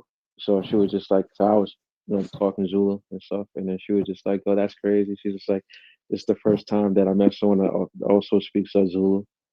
Wow, hmm man. hmm Yeah, Yeah. someone, the guy Royal Honor is saying that, tell us you might be saving a life.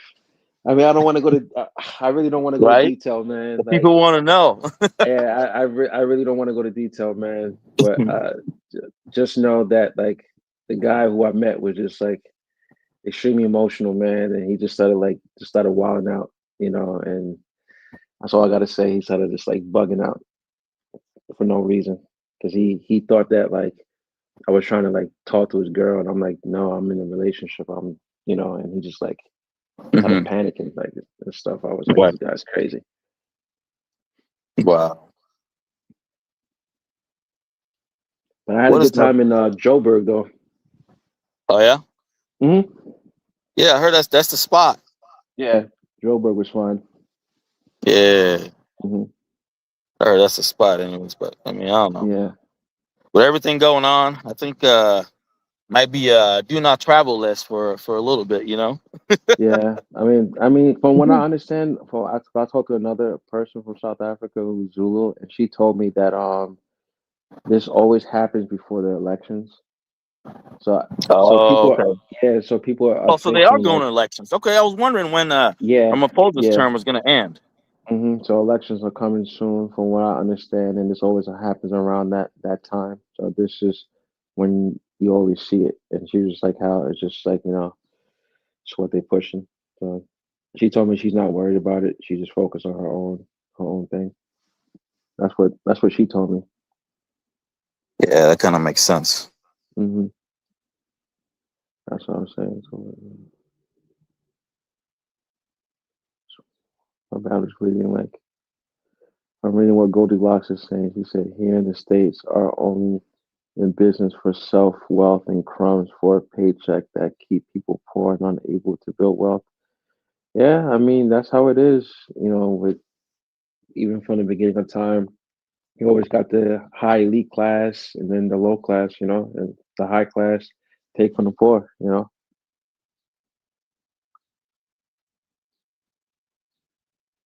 Let's see.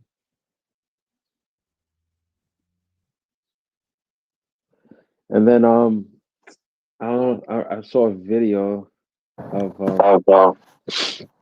this FBA chick. She went to South Africa. She said that when she went there and she tried to like, say, "Hey, my brother, my sister, how you guys doing?" She got checked and she's like, we don't do that here. Go back to where you came from." And Damn.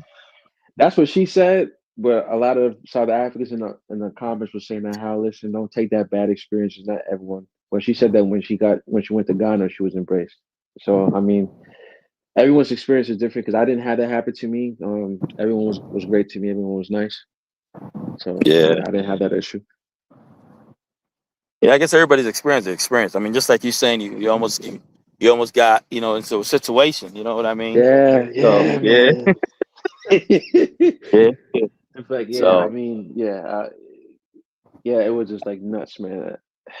And it's I like, guess at the end of the day, it depends where you at. I mean, yeah, everywhere. yeah, Yeah, every spot's got their own. yeah. But just know that I know what South Africans what they talk about, because I experienced that, and that stuff was crazy because it's just like, I mean, you know what? I'm gonna talk about it. Like, all right, I'll talk about it. I went to South Africa. I went to a little like bar, whatever, just networking and stuff. And then this Nigerian dude, had his girl, South African girl. She was a Tosa, and then I guess he thought that I was trying to talk to her, which I wasn't, because I'm in a relationship already. You know, so he Okay. started bugging out and everything, and he started getting drunk, whatever. And then what happened was, the Tosa woman started fighting her cousin, and then after she Oh, started fighting her cousin, I guess I guess he thought that she was coming on to me. So the dude from Togo went and he pulled me inside the bar. Was like, "Don't go outside." And I asked him why, and I looked back. The dude got in the car and pulled out, the pew pew, And Damn. he was trying to come after me. I was just like, dude, like I didn't do anything, you know. And then like, I guess the girl was like, get back in the car. The police is coming. Blah blah blah. He got back in the car. And he took off. Damn. Yeah. Yeah, you could have ended up in one of them hospitals, bro. Yeah, And they would have told you to yeah, get up. They would have told you to get up and leave because you in South Africa. It was just like it was crazy. That the guy from Togo, he saw that, and I didn't see that. So like, you know, I was just like, like, you know, that like I said, that was like the only bad thing. But other than that, like, I had a good time and stuff too. Whatever, the people were nice. It was just that one experience and stuff to that, because that Nigerian dude was like, he was bugging. Damn. Oh, so it wasn't a South African dude, it was a Nigerian dude. Yeah, it was a Nigerian dude. That's why I was saying that. I In South understand what. Africa. In South Africa, yeah. Damn, man. Well, see, maybe they got some validity in what they saying. No, that's what I was saying. Like, I understand what they're But coming Niger from. boys need to, you know, Yeah, you know. they're not beating these allegations, bro. They're not beating So, these like, allegations. yeah, I mean, Yeah. it's not just that too. Like I said, it's not all Nigerians. It's just that sometimes you Right. just have a small Well, obviously, population that go, and it, like, I've seen videos which they went to Saudi Arabia, they got kicked out of Saudi Arabia.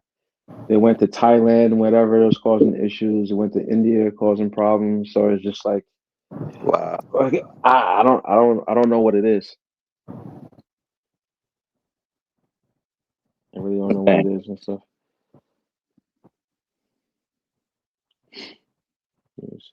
Yeah, but I don't get why the South Africans don't like Zimbabweans though, man. They're like the same people. That part I don't get. Like I don't. I guess it's like. I guess it's just the limited resources. Remember you were saying about the topic I was saying about, it's like 40% of unemployment, and like, you know, they want them to go back to their country and fix their issues and stuff too. But, you know, knowing that the Zimbabwe history, like, they got placed with sanctions, and like, you know, they can't like do certain things, whatever. So it's like, you know, Zimbabwe never used to be like that, you know. Well, Right. Robert Mugabe's his mistake was, just because you expel a certain group out the country and you just give people that look like you, don't mean that they have the skill set. That they gotta have the skill set first. Right. And that's when the whole country just started, like, you know, falling, and then they started printing out their own money, and then the inflation went up, and it just causes so many problems. Yeah, man, that's those sanctions. They kind of ruined Zimbabwe. Yeah, I remember that. But, yeah, That's the thing, you know. Okay, is it a Shaunas or not? Is somebody saying the SS77AA guy? Yeah, he's from South Africa. Yeah. Okay, is it the Shaunas killed the Mbele people? Hey, okay, so that's why they're not fucking with each other, huh? That's what they say. Oh yeah, I heard about that. Robert Mugabe's son. He I guess he shot somebody, and then they arrested him, which I don't In understand why the Zimbabwe or hell. in South Africa? No, in South Africa. Oh, okay. You know. Yeah. That's what they're saying. You know. I mean, I met people from Zimbabwe. I don't know. They were nice to me. I mean, I didn't have no issue. But my problem is that it's like, almost like Ghanaians, Liberians, Nigerians. I mean, we fight, but we fuck with each other. You know what I mean? Right. So yeah, I mean, my wife's Liberian, so right. Yeah, but I mean, it's just like with South Africans though. It's like, man, they do not mess with Zimbabweans, dog. Yeah, they don't. They dislike them and stuff too. You know. It's almost like American Mexico, man. I don't get it. Yeah, pretty much. You know, because I understand, It's like like the I same, said, what they're and coming I see from. the same. That's like I see the same last names of Zimbabweans, and I see the same last name of South Africans. Like one of my boys that I went to college with, his last name was like Lovu or something like that. If there's South Africans in the chat, probably know this. And then I've met a South African dude with the same last name, and I'm like, damn, but Gotta be the same people, man. Right. You know, I mean, what are the odds? Right. That's like the South African Smith, probably. Mm-hmm. Mm-hmm. Yeah, You but know, and then they wear the same clothes too. right, Traditional right. clothing, Yeah, they Yeah. said that Zimbabwe used to be a part of South Africa at one time. Well, look at that. Just all these colonial borders, man. Just Mm-hmm. yep. Like Dr. Arikana said, they drew the line, and the next day your cousin was here, you was there. Yeah. Yeah. Yeah, that's why I love what the AS is doing, man. They got it right. And so far they're doing a very good job. They cover their corners and Mhm. Doing it or something, no?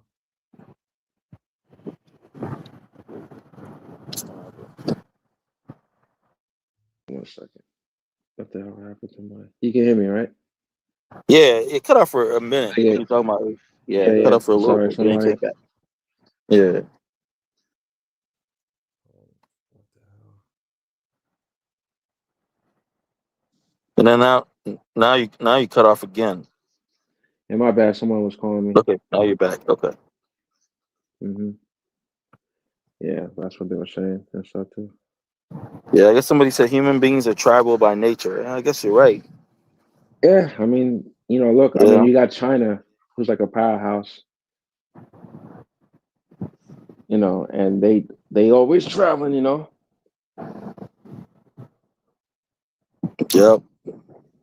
Well, yeah, I hear to speak that the AU chair went to Burkina Faso.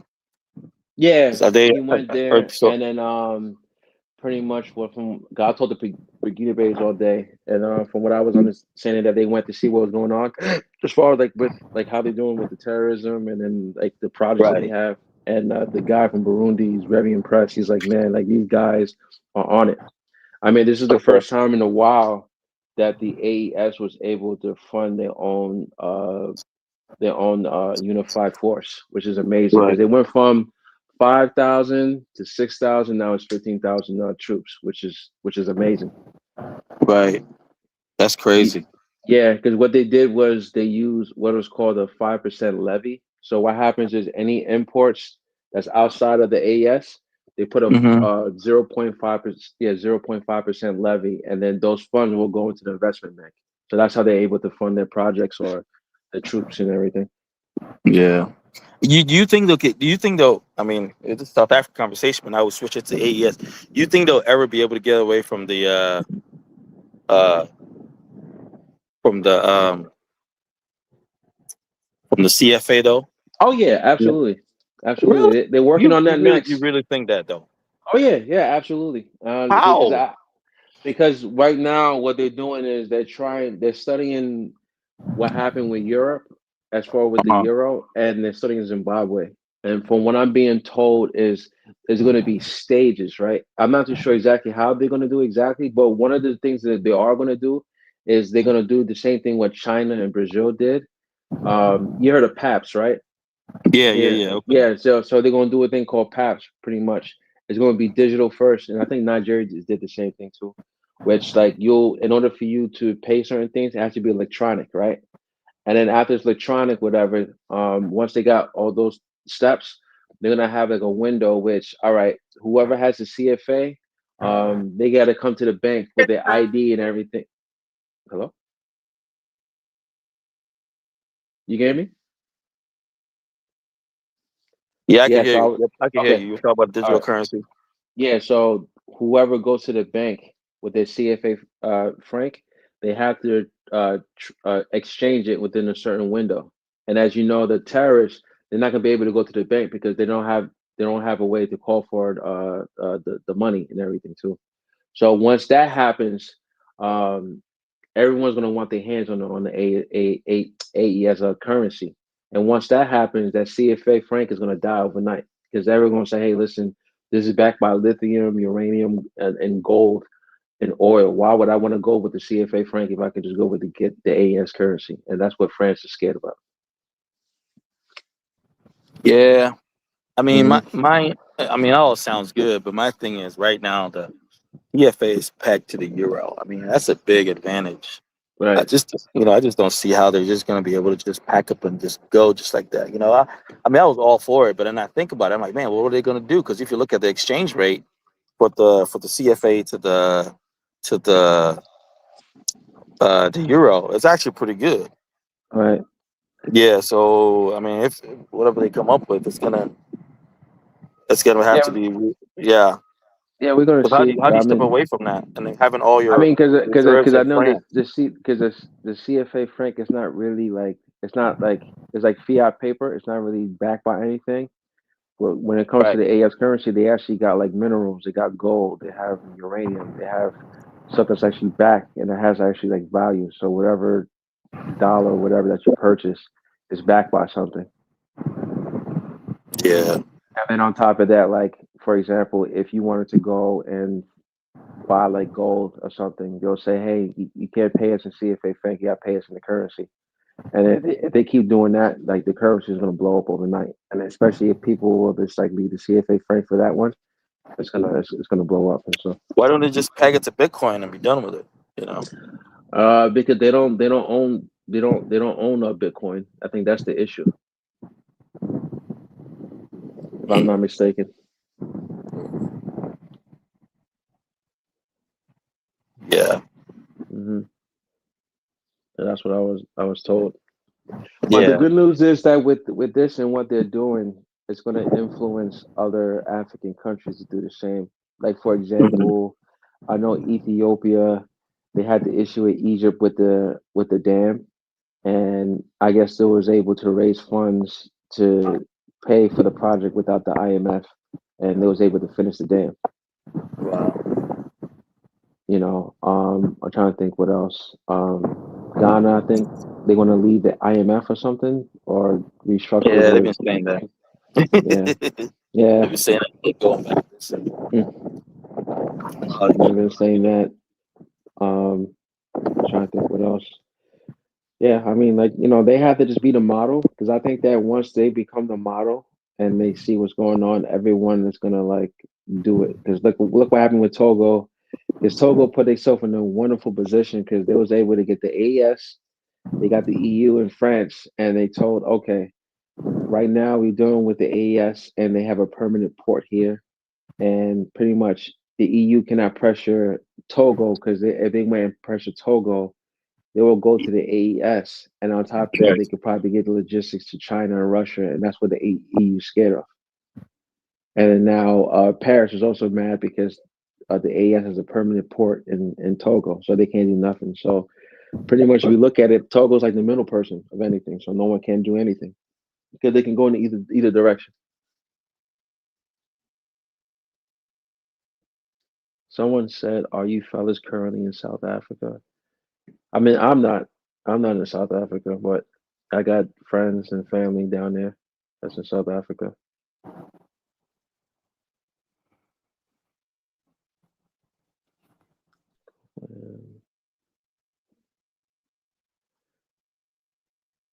I'm just reading at the comments.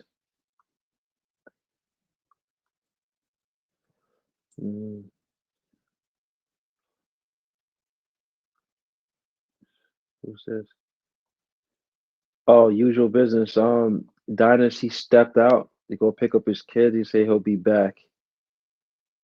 You probably in the back chat, right? Usual business. Oh, I see Yeah. that. Okay. Yeah. So yeah, 'cause I don't have the login. I can't like even let you in. Only he can do it. So I gotta wait for him. We gotta wait for him to come back. Oh, we should probably let me see if I can copy the link for people. So if somebody wants to come in, they can come away. Yeah. A lot of the Zulus want to get in and get their licks in. So Yeah, I'm telling you, they ain't playing and stuff too. Definitely it's ain't playing and stuff too. okay, my South African brothers. South Africa's on the do not travel list. Yeah, that's what people are saying and stuff too. But I mean, it's gonna stop. But I just think it's what's going on right now is just the fight for resources. Which I can Yeah. understand because it's limited and stuff too. It's nothing that but it starts within. But that's and it's the problem like with like democracy. It's like Like you can't have democracy in a country that's like with the unemployment is high and everyone is like poor and stuff. That's how you have corruption is going to start. And that's what Right. that's what Ibrahim Traore was saying. It was just like, how you going to have democracy if people are just like starving? Because someone from the outside can just come and say, "Hey, vote for me," like they do in Nigeria. Like they pay people to like vote for them and stuff. And they still got problems. I mean, I don't know. What's Yeah. your thoughts on democracy? I mean, yeah.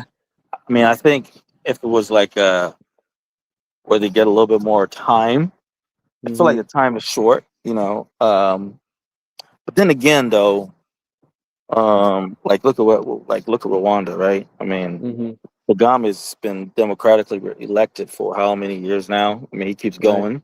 I mean, if you get a good one, you get a good one. You're lucky. But I mean, what if it goes the other way? I mean, like Ghana, when Nana Akufo-Addo came in last time. I mean, he was good. I mean, I liked his first term, but then the second term, like man, it wasn't great. So it's kind of tough to say, it's good or it's bad. I look at Kwame Nkrumah, like what we were talking about the other day with Traore, when he suspended all political parties. That's the same thing that Kwame Nkrumah did, and then all of a sudden the CIA and then the boys got him.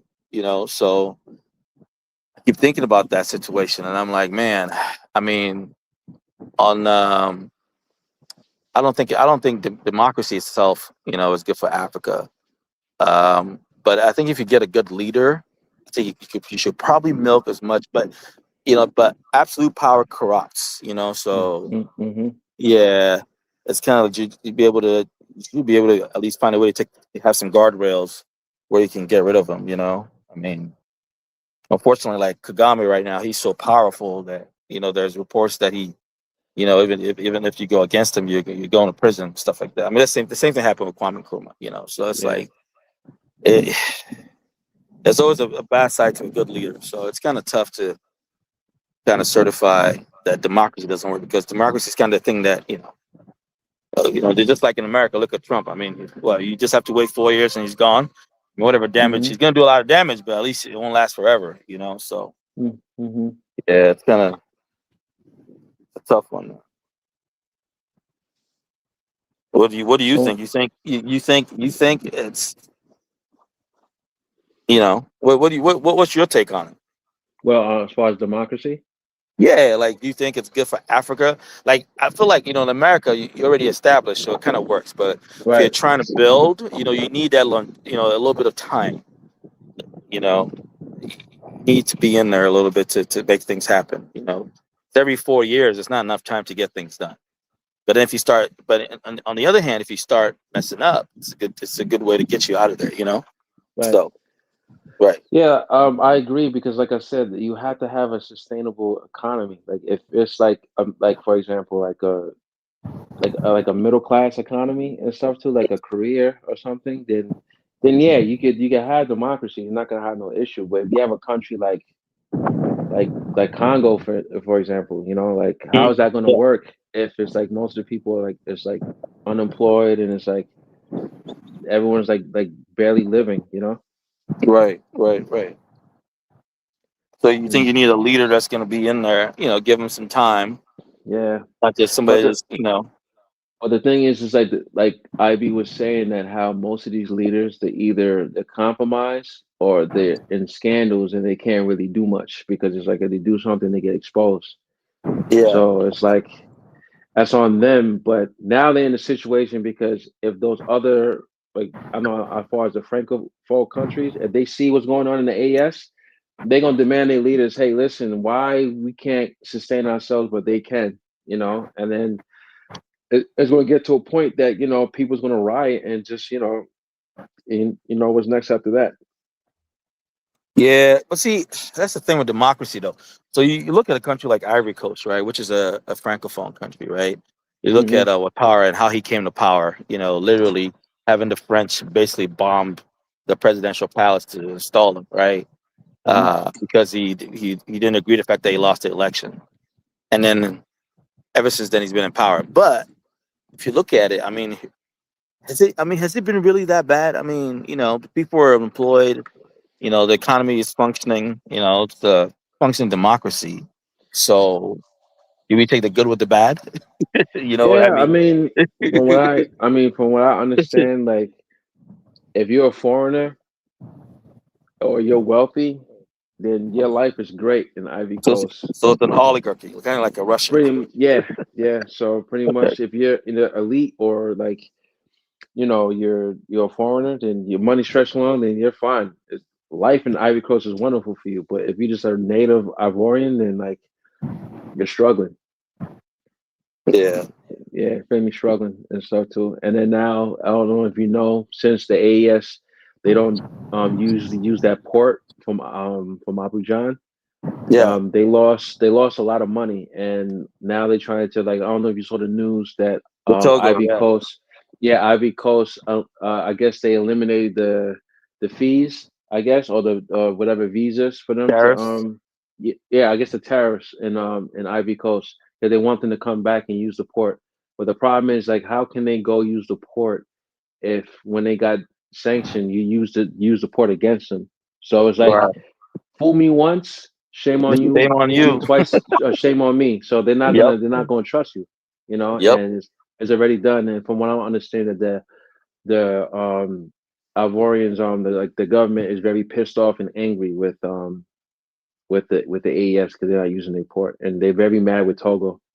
So now they're trying to say, oh, they're trying to bring weapons and military in Togo, and I'm just like, they're a sovereign country. They could do whatever they want. Well, they're not invading Right. other countries.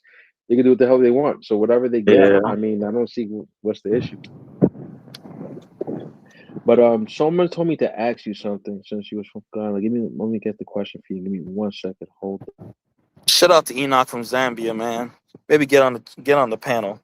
Yeah, okay, someone want me to ask. They said that why can't Ghana rely on their own security, and they said that why they always look towards Europeans for help. Someone told me to ask you that question. I don't know. I'm not too sure. Yeah, that's a good question. Why can't Ghana rely on its own security? Man, I don't know if I'm the right person to ask that, but I No. mean, I guess they have agreements and partnerships with them as far as trainings, but there's no basis in Ghana. I mean, everybody used to say that there's a military base. There's no basis in Ghana. Ghana tries to almost remain neutral as much as possible. So, why can't they look for their own security? I mean, I guess you kind of need them. I mean, the United States has the most powerful army in the world, and they make the best weapons. You Right. know, Ukraine and Iran makes the best drones. I mean, you got to be friends with somebody and be able to buy some of their stuff. Right. So, I mean, on that front, I get it. But I mean, as far as security, I mean, I don't think any African country can protect itself from any of these powers. So And that's a tough one, man. and then my friend asked another question. He wants to know: are they afraid of their African neighbors? Who? Like the Ghana. oh, as far as the Burkina Faso and basically the French countries. I don't know if you're afraid. I don't know. Maybe. I mean, the ex-president was when he was riding Right. out Traore to the U.S. Secretary of State at the time. Right. Yeah. So, um, I mean, there's a bit of concern. I mean, there are jihadists and terrorists up there. At least reports of it. So, I mean, I don't know. You kind of have to. We can all sit behind our keyboards and be armchair geopoliticians, but at the end of the day, you gotta have to protect yourself, I guess. So you have to be friends with somebody. Yeah. Yeah. And then my friend asked one more question. He said, What do you say? Kwame Nkrumah wasn't advocating for this. Where did this ideology come from? Kwame Nkrumah wasn't advocating for this. Yeah, as far as like going to Europe for asking for help. Yeah, he wasn't. But at the time, I think he actually had the best shot for everybody to come together. Fortunately, was it Julius Nyerere and they're called in the Monrovia group, I guess, with Liberia and Tanzania. Forgot who else was involved, but yeah, basically they instead of being a United States of Africa, they wanted to be what it is today, which obviously hasn't worked. So, but yeah, he didn't advocate for this, but nobody else wanted to join him when he was advocating for it, and that's what we have now. So, instead of making friends with ourselves, now we're being left with, hey, yeah, it's kind of tough, I mean, because politically, if you think about it, if Burkina Faso, Togo, and Ivory Coast decided to all join and invade Ghana, what realistically, what do you think was going to happen? Let's be real here. You're all backed by your French overlords. What do you think is going to happen? Yeah, so I don't know. It's yeah, we gotta be realistic and stop, playing these little games. Yeah, I mean, we need to right? Because what Kwame Nkrumah said, he said that our strength is our unity. We got to come together. Yeah, Let me back answer this then, girl. 1960. Hold on 1 second. Copel Yeah. and family 4469. She was asking is that what happened to the South African speakers? They were on, the guy was on here earlier. You missed him. He was on here. So if you rewind, he dropped Man, out. that has been gone for a minute, man. YouTube is hard, bro. So I haven't seen it, man. I could never be a YouTuber. God damn. I have a whole new respect for what Dynas does. Jesus Christ, you gotta keep the conversation going. I'm telling you. Hey, you've been doing good though, Elvis. Maybe you got a YouTube channel, bro? No, I'm not Elvis. Oh, you're not? Oh, my bad. I've been thinking you were Elvis this whole time. That's I'm crazy, not bro. Elvis. Not Elvis. Nah. My bad, bro. It's all good. Nah, not Elvis. I be thinking you were Elvis the whole time. Nah. I'm Manchake, so I'm not Elvis. That's so too. Somebody's saying Ghana has no U.S. base. They have an embassy, like everything else. They have embassies, but it's not a base. Everybody thinks the embassy is a base, but it's not a base. It's an embassy. I guess they're referring to that drone base that they have, the U.S. drone base that they have.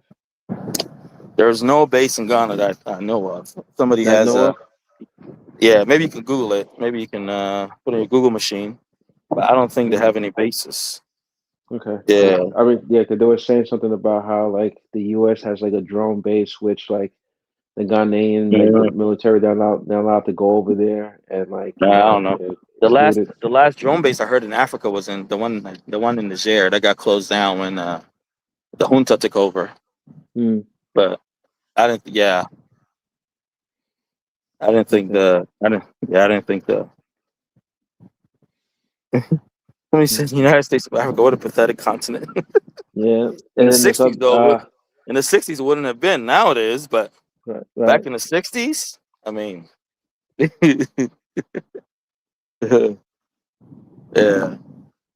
And then I don't know this.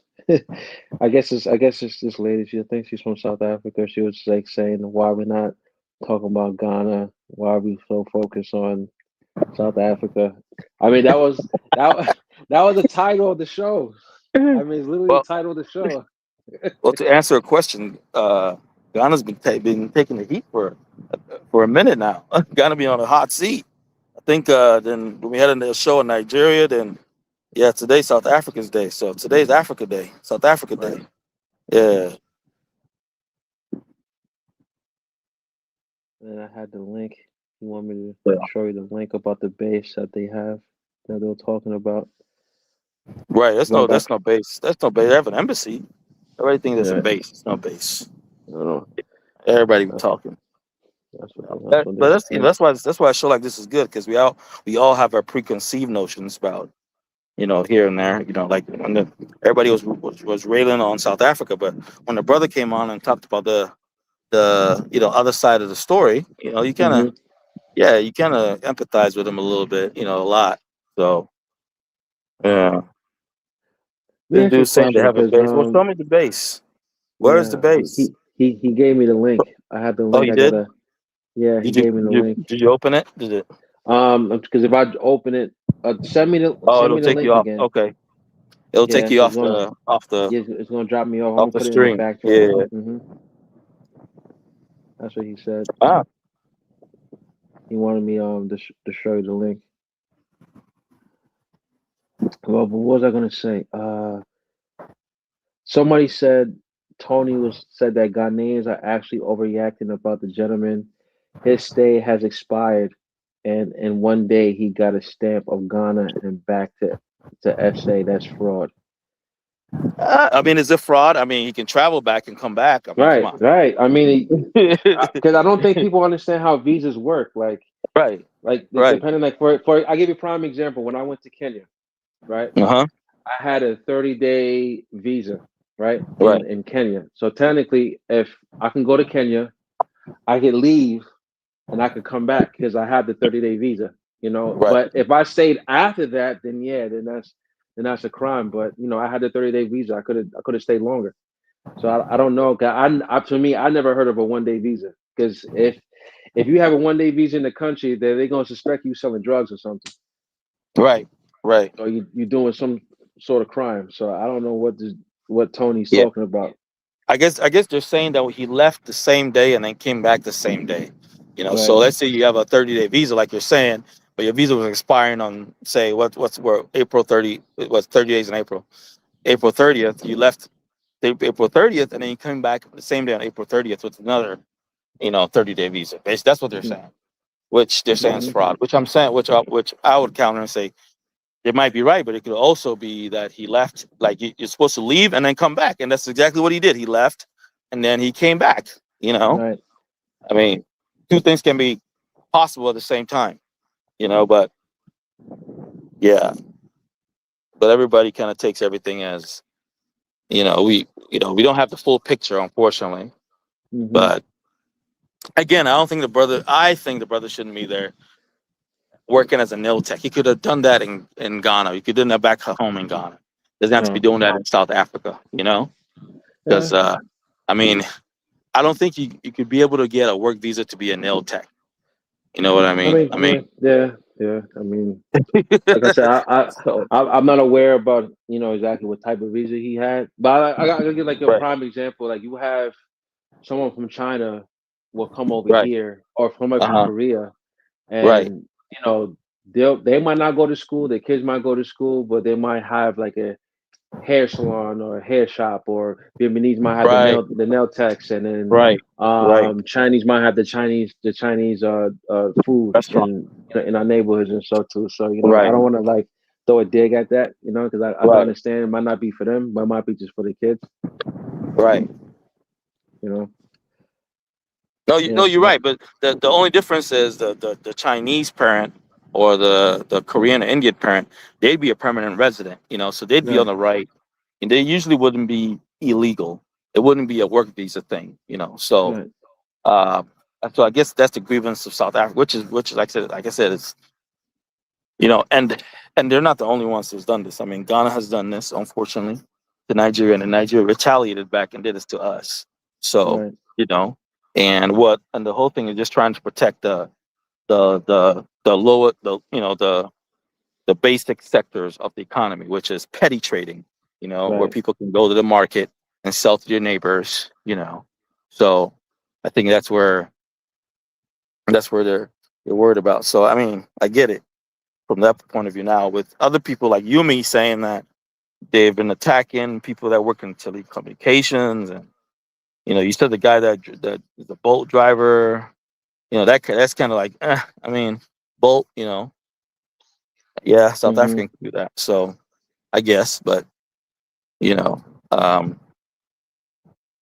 it's So my friend sent me a photo actually, and it says here that in 2018 that there's a U.S. base at the Kotka International Airport. Oh, so it's not a base. It's not a base. I know what that is. We're actually talking about it on one of the Ghanaian platforms a couple months ago or something like that. It's not a base.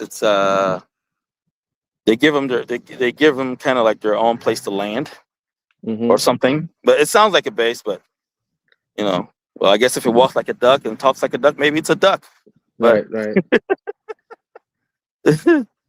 yeah, but it's not a base.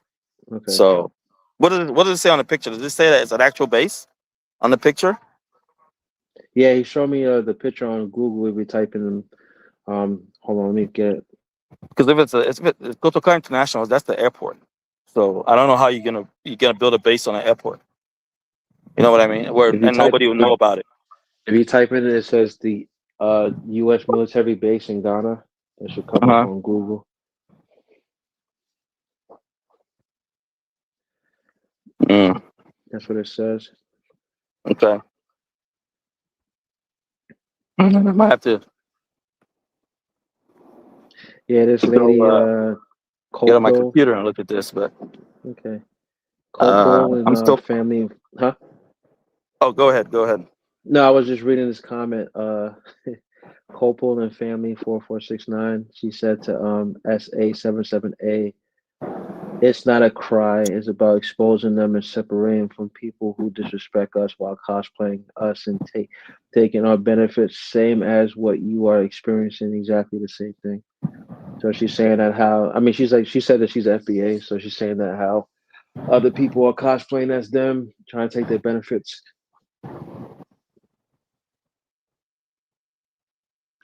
Oh, someone responded to you. They said Christopher, his name is Doug. Okay, I have no idea what the hell he's talking about. Yeah, He's people talking referring to crazy. you. People Yeah, talking mad crazy in the chat. yeah, he's talking crazy about you. So I'm not even going to even, I don't know why he's talking crazy. He didn't even do anything. Damn, Donna's been gone for a long time, man. No, I think it might be the traffic. Oh yeah. This is Atlanta. Yeah, so So, it might be the traffic and stuff too. So that's what I'm thinking. So I'm just over here.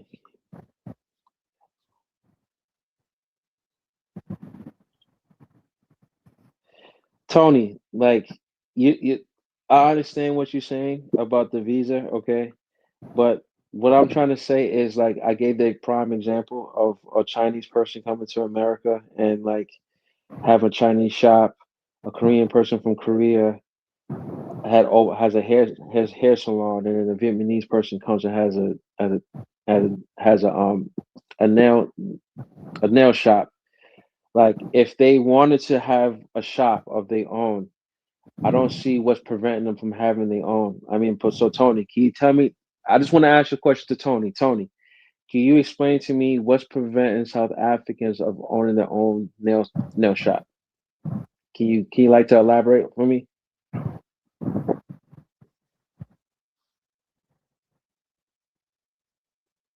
Yeah, I'm waiting for him to respond because I just want to know what he's gonna say about that.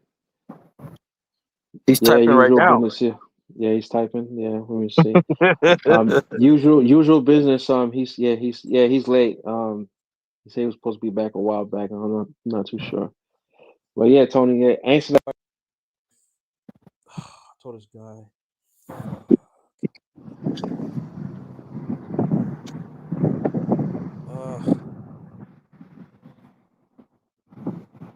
Damn, I gotta break out. Your sound went out again. Are you? Did you get a call? I'm gonna call him back.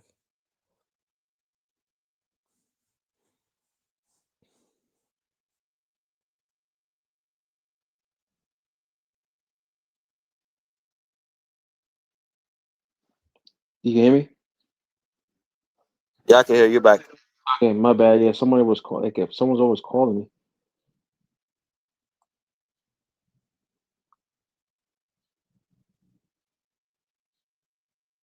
Tony, I understand what you're saying. I'm not saying that you don't have stuff going on, but my question is to you, Tony, specifically. Why can't you open up your own nail shop? What is preventing you from opening up your nail shop? Answer the question. Can you tell me what's preventing you from opening up your nail shop? Just answer that. Just answer that question. Because I don't think no one is preventing you from opening up your nail shop. Because I know plenty of other South African from the diaspora that have businesses or they have homes down there in South Africa. So that's my question.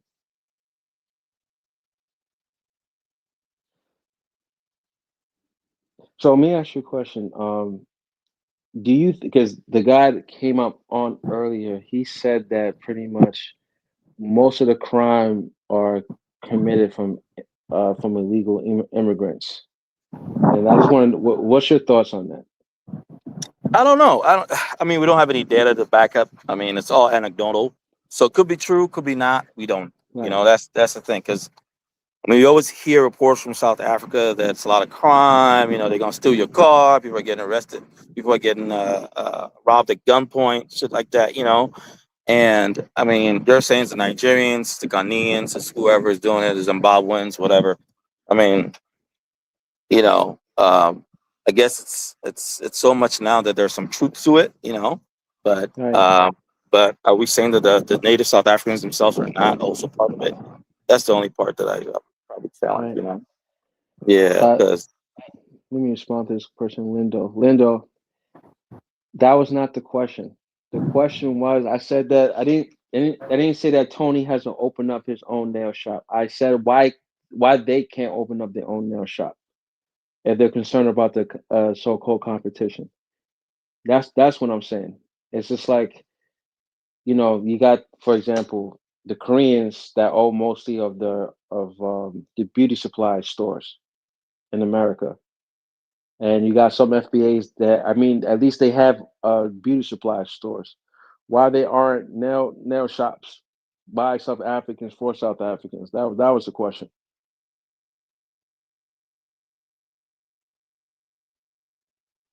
Tony's saying that. See my point exactly. They're not allowed. That's the law.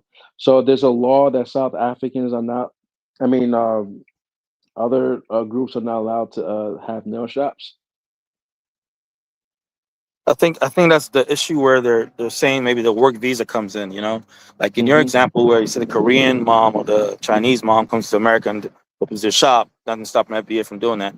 Well, in the case that the Korean or the Vietnamese lady, they got a green card or they got a permanent residence, they're legal, they're allowed to do that, to have a business, you know.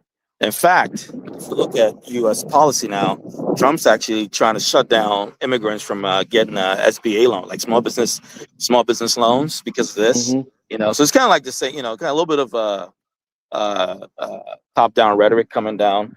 So, but yeah, they're saying that these guys that have the nail shop in this case does not have the paperwork or the legality, or them themselves are not legal in the country to be able to do that. Which, you know, I would say, yeah, you know, because I'm sure they don't have no work visas for other Africans. I mean, when just because people say it's visa free doesn't mean it's you know, you should come live there. You know, that's my only point. I know people are saying I'm a coon, I'm a sellout in the comments or whatever, but I'm just saying that, hey, if somebody gives you a 90-day visa, it's a tourist visa. They're not telling you to come live. I mean, if you want to go stay there, why don't you figure out a different path, you know, to go there, you know? So it's you know. Understand. And then you have, I want to respond to SS77A. Listen, I understand about the immigration issue. I just don't believe that every immigrant is selling drugs because he's saying that it's not about the salons, it's about the drug trade, and we can't go back to the apartheid days by our own black people. Imagine a foreigner redistributing cocaine in the communities like this. I don't believe every immigrant is selling drugs, man. Like I said, I understand it might be others, but I don't believe. I just don't believe that, man. Yeah, that's hard. I'm with you on that. That's hard to believe. Now that I think about it, I mean, where will the immigrants that are, you know, people are saying that these immigrants are coming down poor, they're not offering anything to the country. Where are they getting all this money to get these, to buy these kilos to peddle, you know, or Yeah, what kind of connections are they? right, because somebody has to go out there and sell it. Right. Where are So they I getting mean, it from? yeah, so somebody's either like, I don't know. It's just like so. I mean, it's So not like there's a big drug syndicate in Nigeria where they're supplying. You know, it's not like, right, hey, this is Mexico and there's a cartel, and this is where we get This is the mother hive where we get all the supply from, and then we come here and then we distribute it. Come on. Right. So where are these? I mean, I think they got to look at the local whites, as they say. They have to, because just like in America where they put the drugs in the black community. I mean, these drugs have to come from somewhere. I don't know if yeah, I agree with you. I don't know if these drugs are coming from the immigrants. It might be I think most of this is getting the low hanging fruit, which is your fellow black African brother.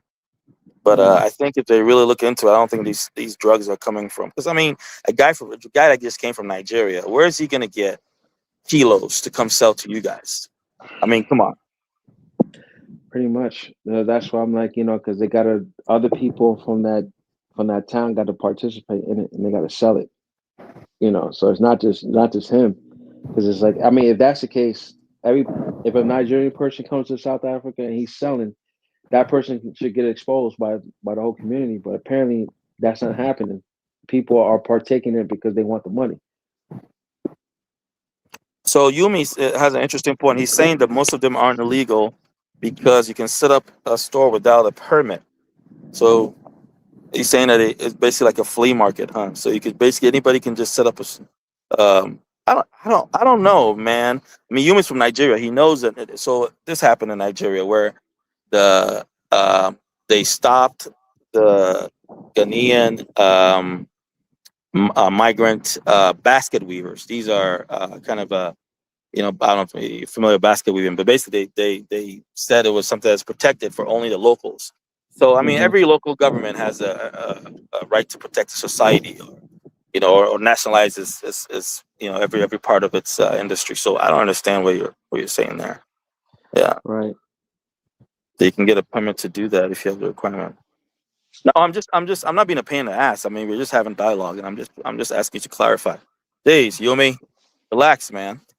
Jeez, some of these guys take Yeah. this so.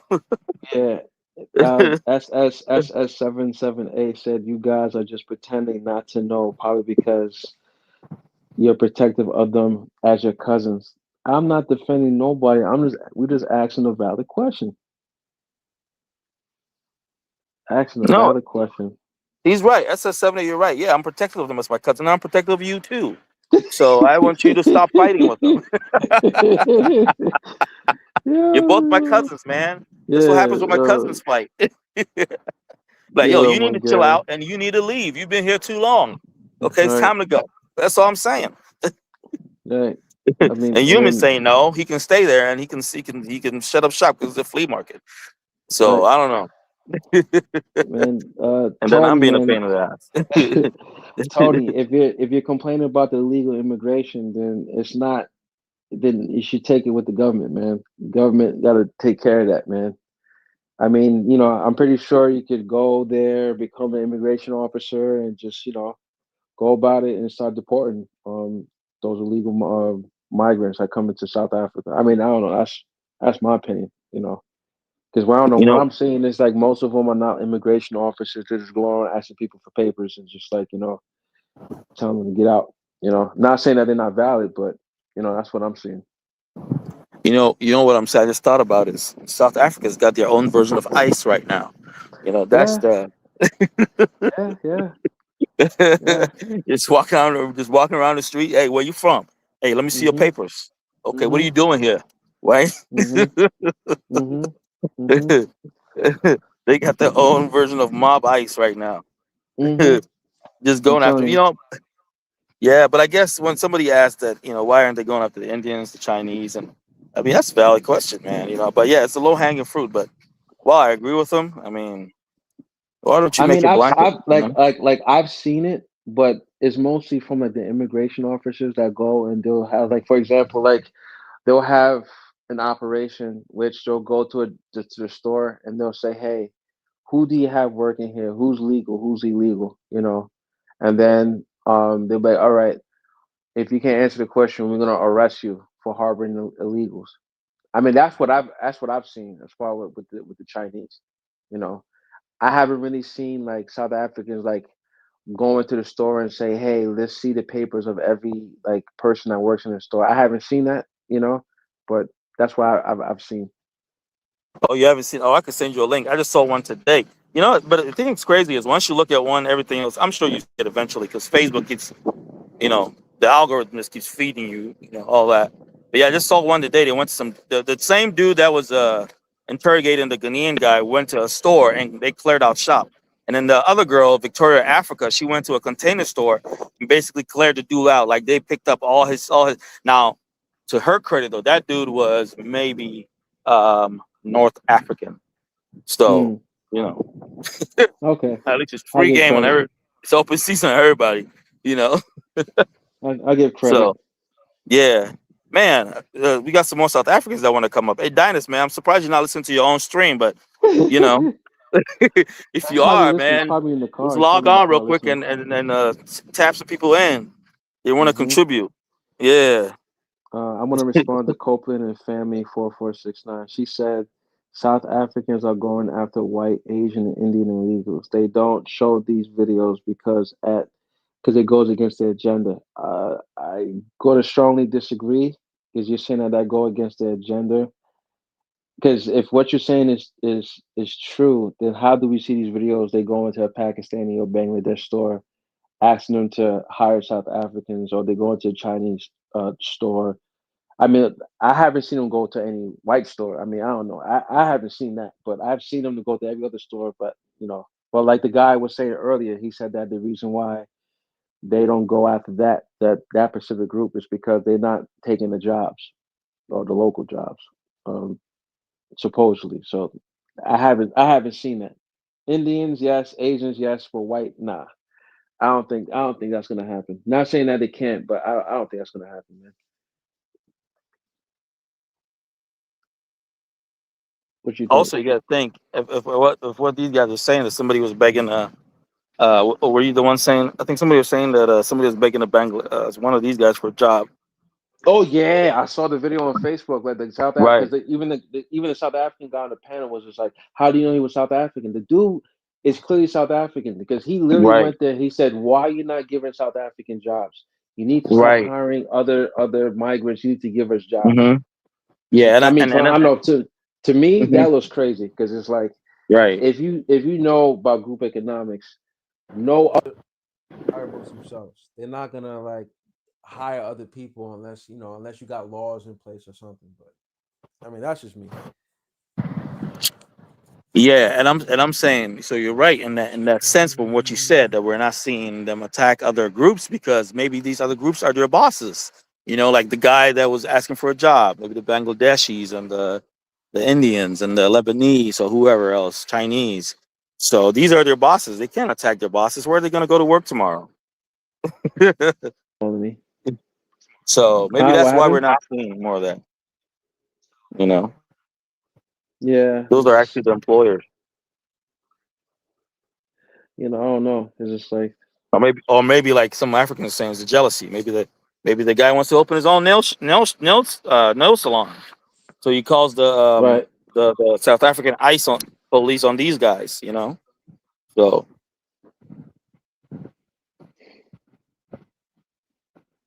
but the problem is it seems like it doesn't matter if you're legal or illegal. Because I mean Hmm. yeah, the one that went viral was like with this Ghanaian guy, and I don't think that guy was legal, but it seems like it really doesn't matter if you're legal or not. Right. Really. Yeah, because even if you showed your paperwork and you were illegal, they'll still tell you, well, you need to go to your home. Why are you here? Yeah. Yeah. Yeah. I mean, the lady in the video clearly said, she said, I don't want you here. Go back to where you came from. Yeah. So I guess it's not really about the legality. Man, you guys are kind of changing my mind on this, man. I was more for man. I was on that safe side, but I don't know. Yeah. That's what I'm saying. It's just like I mean, like I said, when I went there, I came, like I said, I didn't have no problem and stuff. But remember, I told you before about the other American lady that went there, and she said that they were giving her problems and stuff too. And she came there illegal. They're like, nah, get up out of here. Yeah, man. Tony's saying that they're going after everyone. So yeah, I guess. Uh, back to Copal and Family 4469. It is not a sin to protect your community. No one didn't say that you can't protect the community. What I'm saying is that there's no video evidence of them going after white folks. Not saying that they don't. Let's be clear. I'm not saying that they don't. But what I'm saying is I don't see no videos. That's what we're saying. There's no videos. Like I said, I've seen Indians, I've seen Pakistanis, I've seen Zulus whip a Pakistani person because he sold old meat and stuff, which was on Twitter, which was crazy. Because they whooped this dude. Like literally like took like they whooped this dude like bad because he was selling like rotten meat and stuff too. So like I've seen that, but Is that the dude that got punched in the no, face? no, no. It's Oh, another not dude. him. It was Okay. like because the video I seen a couple months back was some Zulus went to a Pakistani dude, I guess, and he was selling rotten meat, and they told the guy to eat the meat, and he wouldn't eat the meat. So they whooped him, man. I was just like, woo. They whooped him, man. It was funny. I mean, I can laugh about it because and it was like those skinny sticks. Yeah. Those the thin ones, Those yeah, he got kebabs, whipped by the those. kebab Yeah, sticks. he got whooped by those. It was, oh my god, it was like I was like, man, I know that hurt. Hey, Principe, man. Principe saying they need to send me the essay to be with my extremist group, man. Bro, I tell you, if they send me over there, they kicking me out, bro. Don't tell me I'm not I'm not legal enough to join them. Yeah, Tony, I didn't say Tony. I said I don't know. You listen to what I'm saying. I'm saying that they do confront him, but you heard the guy. If you was on here earlier, the guy specifically said that the reason why they don't go after white people because they're not taking the local jobs from South Africans. That's why they don't go after them. Which is crazy So to say. yeah. I mean, yeah. To me, it's just crazy because the whole argument is because you're coming into the country illegally. I mean, or like, because I was just telling them, I said, you got some Europeans that come, they'll overstay their visa and they'll still stay, but because he's not taking the jobs from the South Africans, he's not a threat. But the people who's taking the jobs are the threat. If they both simultaneously are threats, which to me it just sounded pretty crazy to me that he said that. I mean, that's just my opinion.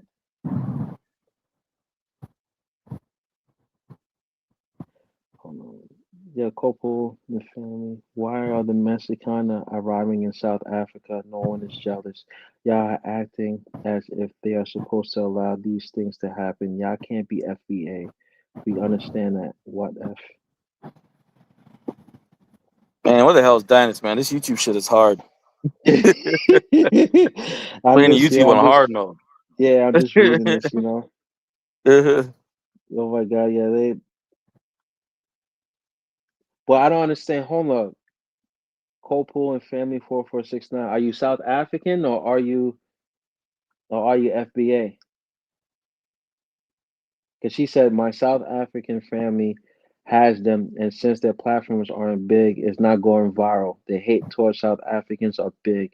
We know who controls the media. Why are we acting like the white people? I mean, I've been knew that like they have, because I'm not too sure if you watch African Diaspora with Philip Scott. Have you ever heard of Philip Scott? Yeah, Phil Scott. Yeah, I love Phil Yeah, Scott, because man. he even said that in South Africa they don't control the media. The Afrikaners are the one that control the media, and even if you go and just say you try to pump up like presenting like a black South African black narrative, they're not gonna allow you that, and they're not gonna give you the license. So you're better off just like going on like on YouTube and doing it. But they control that. Yeah, Mhm. funny though. And that It's funny you say that. All the white people that are in power in South Africa. It's a little weird because even this thing that happened, this little scuffle that happened. We could say it's more than a scuffle for our friends. I believe it's more than that. But yeah, the chief of police came and responded. They're gonna deal with him. And then I look up at the pictures, a picture of a white dude. I'm like, what? The chief of police in South Africa is a white dude? Yeah, Yo. Afrikaners and stuff, Man, I need the South Africans to come up here and tell me about this, man. Then I heard some of the politicians, I guess, some of the politicians, their parents, some of the white politicians they have, some of it does. I guess there's somebody from Italy and somebody from Netherlands, and I forget where the other two were from. But there was just 4 white politicians, and basically one of them's parents was an immigrant. Could be illegal because they ain't gonna ask the white person where's his papers at, and how long he's been here, what are you doing over there, why ain't he, So I mean, once you see that, you kind of get where the FBAs are coming from too. Even because once I saw that, I'm like, man, I kind of see where the FBAs are coming from too. Because basically, like Africans that come to America, and then your kids, become a politician, and all of a sudden they're going against, their policies or their stuff that'll benefit the community. It's the same thing that's happening here. Yeah. Yeah, because you're always gonna have a cheap labor force, man.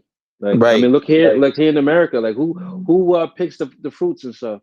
It's mostly Mexicans and stuff. They get Right. people It's from always been Mexico to that way. come and Well, yeah, this is what I'm saying. before that it was African Americans, the Right, FBAs. right, exactly. Yeah. There's always a cheap labor force. When I went to Costa Rica, right, the Costa Ricans was telling me that most of the people who do the labor jobs are from Nicaragua and stuff too. Same thing with Dominican Republic. The people that work the low paying jobs are Haitians. So Yeah. it's like everywhere you go, you're always gonna have a labor force, a cheap labor force. Even in Europe, they have gypsies. Gypsies are the ones that work the low paying jobs and stuff. So Yeah. it's just like you're always gonna have the cheap labor force. There's nothing you can do. Because I'm telling you, because it's like if you go and you deport all those people for the cheap labor force, man, the economy is gonna freaking collapse. I mean, Gonna collapse on itself. is it though? I mean, they said that, but people are still gonna do the job. You don't think think people are gonna do the job? Man, I don't know. This is something that I kind of wrestle with all the time. Okay, Copo and Family 4469. She said she's FBA, but she said she's connected. Connected with the SA people. she's connected with them, and she understands because they're marrying each other. But what's so crazy is, like, for example, right? You got 2 groups. You got FBAs who are a minority here in America, and then you have SAs who are the majority. But what they both have in common is like the white folks are the majority in America, but the white folks in South Africa are minority. But for some reason, they both have economic power, which is like exactly. And the common denominator is. I mean, I don't want to say it, but like I said, I respect FBAs. You know what I'm saying? Shout out to them. I'm just saying, like, I just think it's an interesting contrast. Right. But I'm saying the common denominator is the white folks. So I mean, they have a point there. Yeah, this is what I'm saying because they control they control the flow of information. Right. They control the flow of information. Yeah, I'm just reading these comments. Yeah. Man, they ask me some crazy questions, man. Ooh, yeah, I have you take that one. Which one? From who? Dude, Principe. Prince. Oh, he said the new president of Benin went to a HBCU, and I believe so has Tinubu. Why hasn't it resulted to policies and partnerships? I mean, but as far as that, I mean that guy who got elected in Benin, and I'm not mistaken, he got handpicked by Patrice Talon. And we all know Patrice Talon is a puppet for France. So he's doing France's bidding. So it don't matter what school you go to. If the masters tell you what to do, you're gonna do whatever they say. So it's not gonna change. It's just a different face, continue the same problem. And as far as Tinubu, I don't know what school he went to. So I don't know. I heard Tinubu went to a school in Chicago. I think that's what there was something weird about that. Oh, he said he went to school in Chicago, and they were saying he didn't. It was kind of, But speaking of HBCUs, though, Kwame Nkrumah went to an HBCU, and Oh yeah. That's true. That's a fact. Yeah, HBCUs. He did a lot with his education there, even more than that. So you're not always gonna get it right, but sometimes you're gonna get it. So right. No, that's a fact. He went there, and then he got influenced by the Marcus Garvey movement and stuff. So that's a fact. Yeah, they said that Tinubu never went to school. So yeah, okay. So he did. So he said he went to school in Chicago. Then they found out that he did. He lied about it. Mm. And that's what I think. That's what happened. I'm not sure. Maybe the Niger boys in the chat can let me know if I'm on the right track. And the guy, what's his name? I can't. What's his name? Principe. Principe. Prince. Pro Whatever. We call him Principe. Prince. Okay, yeah, Yeah. Prince. I, like I said, for me personally, I know it's not all South Africans and stuff too, because the South Africans I met, they were good to me. I had no issue, had no problems. We got along great and stuff. But like I said, if you have a situation which you have limited resources, man, people gonna start fighting each other. Because like that's what I was saying. Even if all the black immigrants went and they left, they'll still be fighting each other over resources. So I don't even think that's like. I mean, I know it's one of the issues with the illegal migrants and stuff, but even if, like I said, if they left, they will still be fighting over resources. You know,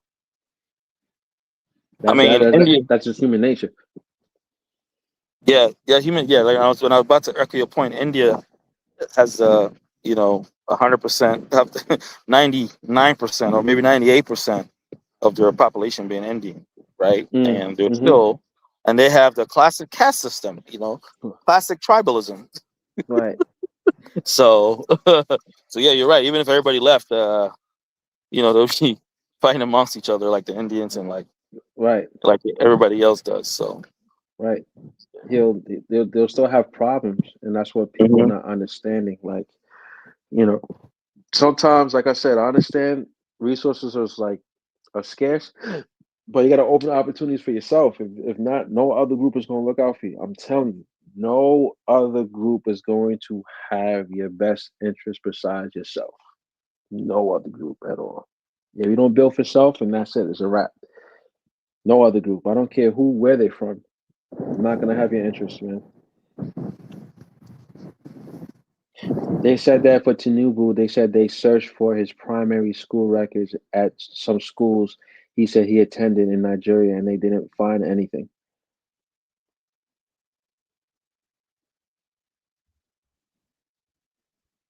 Let me see.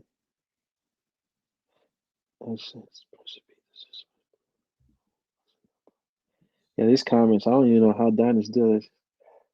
It says what's his name? Afrometry said SA people fought whites for liberation, and now they are having to compete with fellow Africans, hence the xenophobia. Yeah, scarce resources. Everyone's fighting for resources. That's what happens when you fight for resources, man. When you fight for resources, they don't care what color you are, man. I'm telling you. I mean, imagine in the U.S., right? All right, guys, I'm back. I am Hey, back. Donis, what's up, man? Welcome back. Hey, man. welcome back, man. Hey, man, this YouTube shit is hard, bro. Man, I have a whole lot of respect for you now. Man, I couldn't believe this. Oh, what happened? Nah, some people were trying to get on. They couldn't get on. People trying to get on. It's just people asking questions. Man. Okay, we got a new caller. We got usual business. Go ahead. Unmute yourself, usual business. Usual business. Unmute yourself. Okay, going once, going twice. Okay. Man. We're all the South Africans that wanted to call in, man. There's a lot of SAs that wanted to come in and get their licks in. Come on, man. Guys, links in the chat room. Links in the chat room. If you guys want to call in, I'm back now. In. So links in the chat room. Was it crazy traffic on Dinus? No, I had to make another stop unexpectedly to get my son. My son. Somebody in the chat said you was at Home Depot listening to music. Oh shit. All right, guys. Links in the chat room. If you want to call in, just click on the link. Links in the chat room. We'll be on for like another 30 minutes, and I have to take my son. Well, 40 minutes. 30 minutes. I got to take my son. Yeah, no doubt, and stuff too. Unusual business, man. You was on, man. You didn't answer, man. So if you back on, man, comment in the back. Mm-hmm. Yeah, so we were just reading like the comments and stuff too. Like people was going back and forth. They were saying that they were talking about Tinubu. They were saying that how he never attended school, and they said that the records that they found was like false. I mean, I don't know nothing about that, so they could probably answer that and stuff. All right, let me back. Go ahead, Lee. Unmute yourself, Lee. Yeah, I was also out. I was here before. Yeah, go ahead. I thought there would be more people who are here. I can't see them. Oh, they. Okay. You got something you want to add, Lee? Oh yeah, like I was trying to respond to I think it's I can't see the name. Yeah, but he was talking about that we don't attack like white people. I thought I explained that before. Why that's the case? No, you did. I was just responding to the person from the comment. You did. That's why I told him. You did. Oh, okay. Okay, Yeah, then but let me give some more clarity on that though. Give some more clarity on that. I want to hear that. I guess if you want to say it again, you can let them know what you said earlier.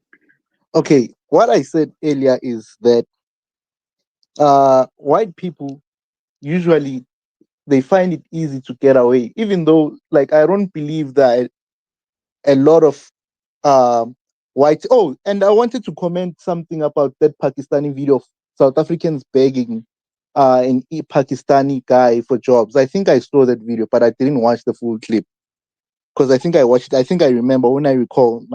I think I remember that video, and I don't think that guy was actually Pakistani. That guy was an Indian from Durban, a South African Indian, because South Africa is diverse. We have white people, blacks, coloreds. Okay, because I heard that the word colored in America is pretty controversial. So colored is a mixture of Light many skin. ethnicities. It's light skin. No, That's what we call it. It's light skin. no, it's not light skin. No, it's not because that Those not? darker colors. No, that darker colors than me. I'm actually dark skinned. They're actually darker colors than me. So it's mixed race, but like you're mixed with like different ethnicities. You're mixed with native South African white. Sometimes you find Indian. Sometimes there's an island called Madagascar. Indonesians, Malaysians. It's a mix. But they form their own cultural group. But that cultural group was not formed by the colors. It was formed like by the apartheid government back in the days, because the apartheid government. Apartheid means the separation, like the apart. You see, apartheid. It's like setting people apart. So they set the colors apart, the Indians apart, the native Africans apart. So because and it was mostly due to like skin color or like your type of hair, those kind of things. They'll put a pen through your hair, and if it doesn't fall, that means you'd be set maybe into a if the pen sticks to your hair, you'll be regarded as black, though you're not fully black. So it was that kind of thing. That's how they were formed. So there are also Indians too who came here as indentured slaves.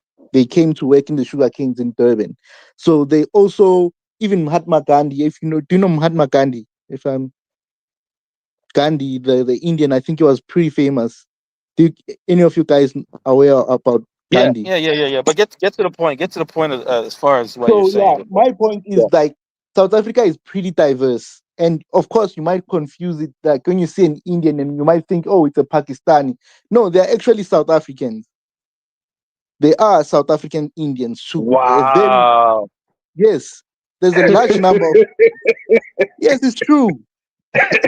It's true. Gandhi, he took his barrister exam, his bar exam. I might really So hear what?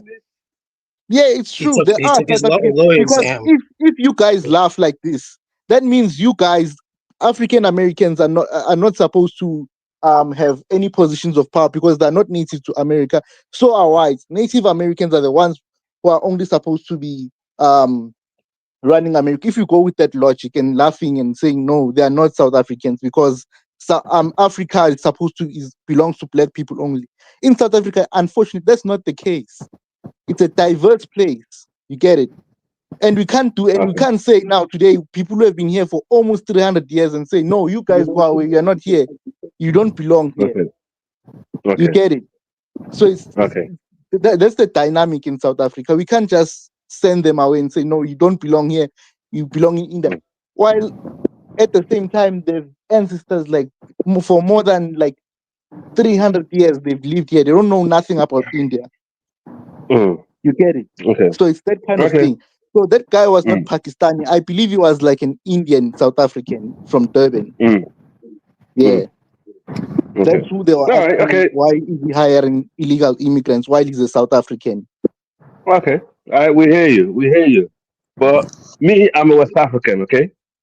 Okay. My only problem is my brother, my South African brother. I understand that some people are coming in the country, you know, that are causing crimes and trouble in the country. I understand that. First of all, greeting to everyone.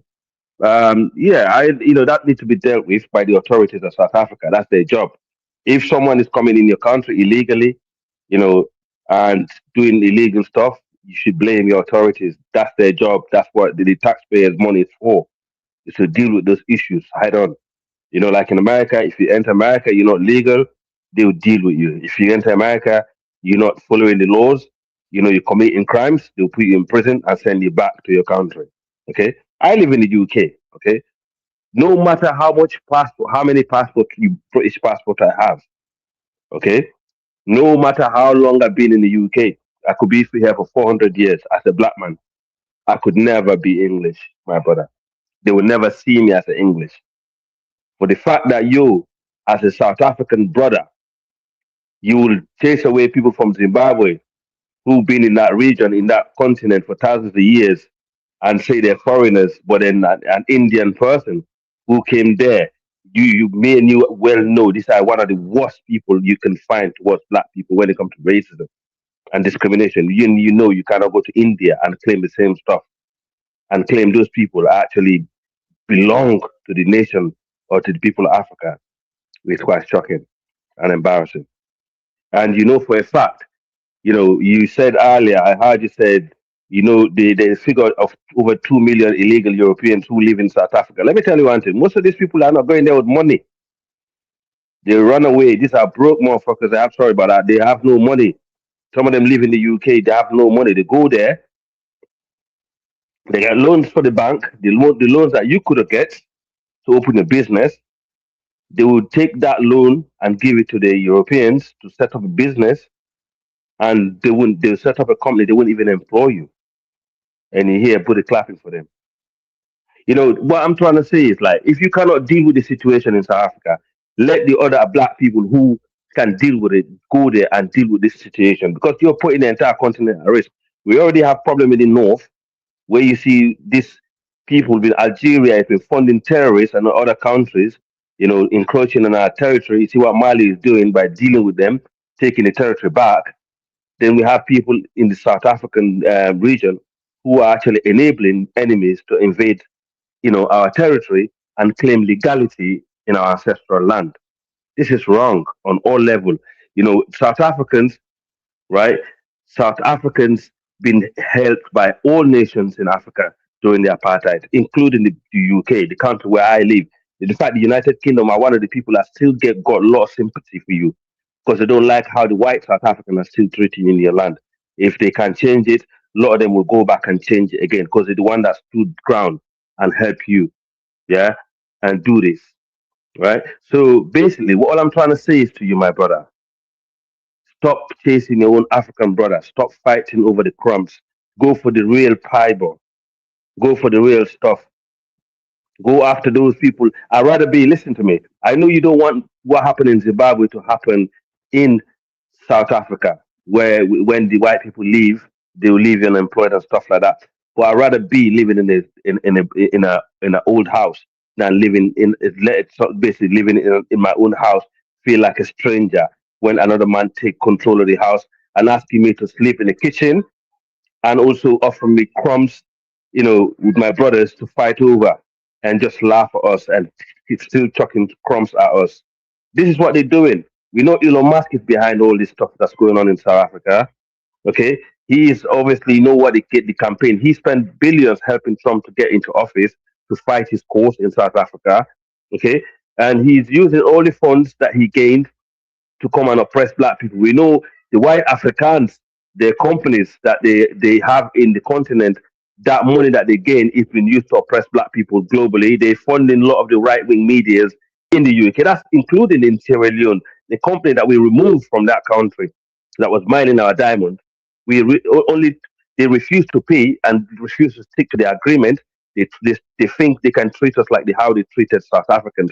Our first lady stood up to them. I said, listen, you treat us fairly or you know where to go. Okay. And this company, only to find out they actually are one of the owners of the most right-wing media platform in the UK here. What are you playing at, brother? If you cannot fight these people physically, use the people, use the legislative. The laws are there. Your president was trying to do that by getting some of the lands back. You see what Elon Musk did? Elon Musk is fighting it because he cannot have Starlink operate by following your laws. You brought a law saying if you have to, a South African has to have certain percentage of a company to operate in South Africa. Who the heck is Elon Musk to think the South African government have to change that law to fit him so he could oppress your people more? And you're still supporting people like that? And you're calling those people that we know who are not, they have no connection to Africans, and we're diverse people, but then your brothers from Zimbabwe, the neighboring countries, a foreigner, and you're kicking them out. People actually help you fought apartheid. Brother, come on, man. Have some soul in you, man. Have a bit of pride. Okay. Have some bit of pride in you, my brother. What do you know about Monday, April 27, 2026, about Freedom Day in South Africa? What do you know about the president's address coming up and what he's about to say? I left a link in the live in the back. These are things that I don't think people are really savvy enough. However, this address is going to lead to, again, the carbon tax emissions. And y'all going to be shocked. But get ready. If you could, Dynas, if you could, sir, it's a legitimate link. It's with, this is about to go down. This is on the South African org government website. This is going down April 27th, Monday. Big address. I don't know. Listen, I don't know. Let me jump in. Let me jump in, guys. Respond. Go up, Lebza, and then we gotta close out soon. Go ahead, Lebza. All right, but I'm not responding to the last guy, ne? But I just want to kind of bring some sense into this whole scenario. It is an awkward scenario, I won't lie. Can I do that? I don't know. Can you guys hear me? Yes, go ahead. Yeah. I'd actually like to turn this around on my African brothers, because South Africa was like one of the last, if not the last, country in Africa to gain freedom. The guys before gained freedom in like the 60s and 70s at latest. Now, with that time before, up until today, like we have some African brothers in the panel right now who are in England. I don't know why he's there, but generally Africans haven't prioritized building their countries, developing their countries. This has reduced a lot of confidence. I'll respond to you because you mentioned me. Okay, thank you. Yeah, it hasn't earned us a lot of confidence in ourselves as Black people. If say Ghana, being the first country to be independent, shot for the stars after being free, and all the other countries that got free shot for the stars, gained dominance, and then we lost coming through being free, would have had the confidence to shoot for the stars as well. But instead, what we have is Africans who have very little confidence in themselves, in their countries, often leaving, always trying to get out of their countries to go and find better lives outside, and as well as coming to South Africa. What message does this send to the poor, oppressed Black South African. That, oh, life without these white people is going to be really tough because these guys are even running away and are chasing after the white people, trying to live with the white people. South Africa has white people, so they're trying to come here. They're going to the US, they're going to England. What confidence does that instill in us, if I may ask? And this is part of their agenda. Okay. No, If you ask me the question, I said I'm This is part of the bringing agenda. perspective. I said I'm bringing perspective. I'm not trying to make excuses and all of that. I'm just no, it's making you fine. I understand understand. how it is. Check it out. Listen. This is I about. understand. Look. What? I'll answer your question. South Did Africa's you hear my question overpopulated. though? Did you hear my question? Okay, yeah, I hear your question. Why are we criticizing the same group of people who we run in to live with in their nations? Okay. I know that was my question. I said, what confidence are we expected to have in ourselves when you guys don't have confidence in yourselves? You guys that were What makes free you think? long What makes you? before Okay, us. okay. If you look at this small, if you look at the small tiny country I came from, called Sierra Leone in West Africa, before we had the war in Sierra Leone, you look at our migration pattern. Okay, was probably not even tiny, like probably not even 1% of Sierra Leoneans who left the country. They don't even go to neighboring countries. Okay, because we managed to cope well. You know, we had good institutions, we had great infrastructure, you know, good education system where we train other African countries, you know, and help them develop themselves when it comes to education and, you know, building institutions. Okay, I can actually account for that. And we had visa free. In fact, Sierra Leone is one of the last West African countries who had visa free, okay, to come to the UK. But people So used to is Sierra travel, you Leone know. a Okay, first world country right now? My question is Sierra no, Leone a first world country? we had a war. We had a war again. If you understand what geopolitics is, No, and if you understand what do you multinational, understand why Black people in South Africa do not have confidence in Black people? okay, Because you guys haven't given us that confidence. okay. Check it out. Let me finish off. Let me finish off because we in South Africa, we don't know much about Sierra Leone. We don't have an influx of Sierra Leoneans. So it's not really about Sierra Leone. Let's not make it about Sierra Leone. This is about South Africa. Okay? South Africa Africa is is the only country in I'm glad you Africa said that. Listen, I'm glad you said that. Yeah. this is not about Sierra Leone. That's crazy. We never mentioned Sierra Leone. In fact, No, okay. I'm it's just really saying. In about fact, if anything, we had you guys Can I coming to our finish? land. We don't go to you guys. Yeah, Can I just be finish? It's patient. not Don't about get Sierra funny. Leone. Can you just cut it with Okay. Sierra Leone? It's not talking about Sierra Leone. It's not about Africa in general. There's 50 countries. We don't even know all of their names. Come on. Listen. Can you see people that no one wants to actually listen from a South African? I heard you speaking all day earlier. I was listening to you before I came on. I'm not done. Well, I you need said to in the learn because you want to listen. In the 2000s, we had Zimbabwe. We had Robert Mugabe, okay, who did the right thing, was sick of white people, and kicked them out of their country, okay? That was a time for Zimbabweans to thrive.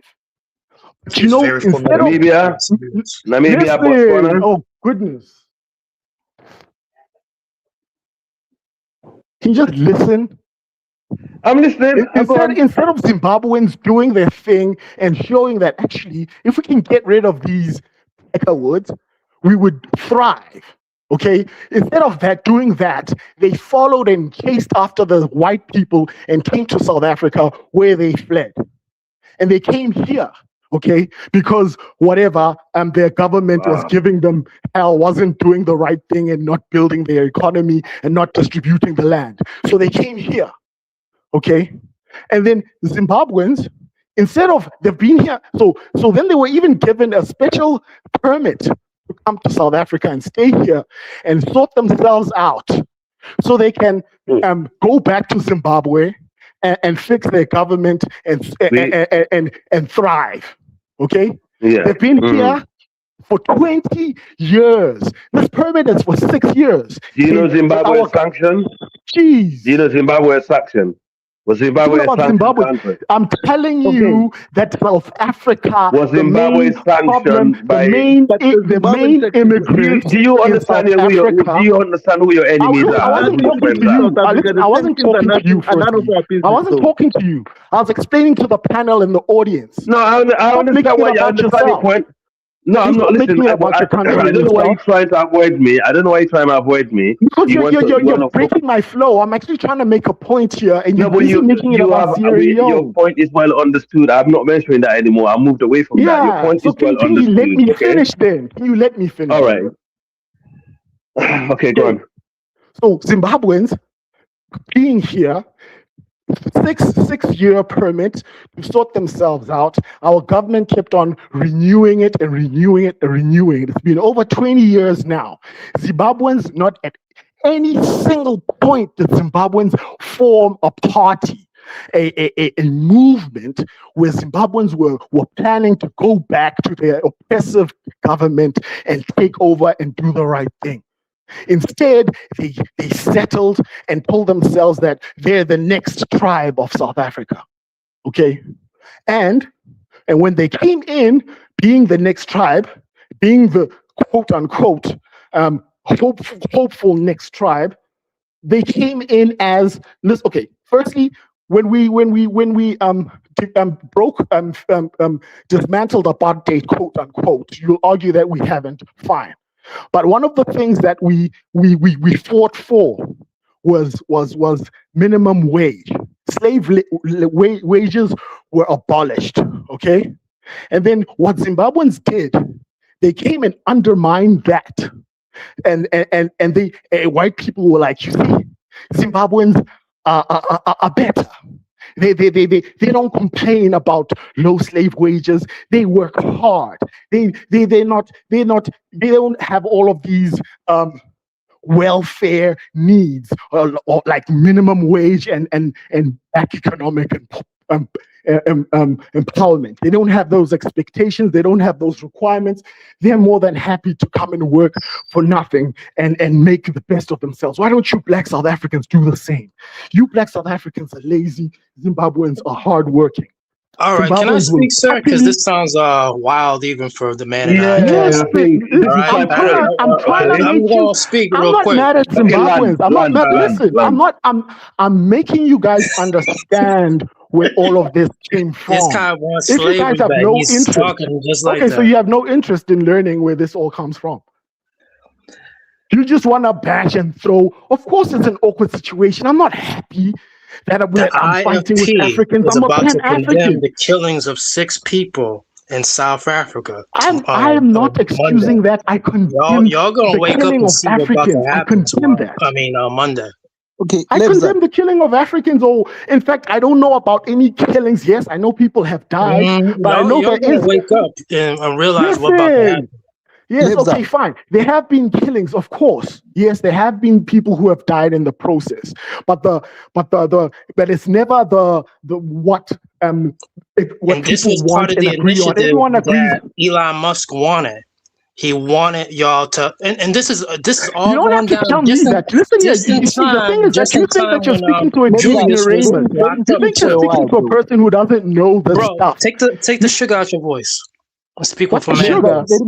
Yeah, You're take the the one sugar who's out your voice. South African brother, I think talking about the sugar. You gotta have some understood. faith. Have some We faith. understand you now, okay? Pull out your pads I think we understand your point. Let him speak. Let him speak. Yeah, I mean, my South African brother, we understood you now, okay? We understand you now. We got your points, all right? But all we're trying to say is, just because you want to live a better life, stop inviting our enemies, as neighbors. Stop doing it. And actually removing the people the people who call themselves native of the continent of Africa. In fact, if you look at, are you San, are you Khoi or Sang or Bantu? Wait a minute, bro. This is the mistake also Americans like making. And I don't know why. Are you Khoi, are you Sang or you Bantu? Which one are you? Which one are you? Wait, calm down. This is the same mistake that Americans like making, bro. And you are promoting it. Americans like to think that Africans are a monolith.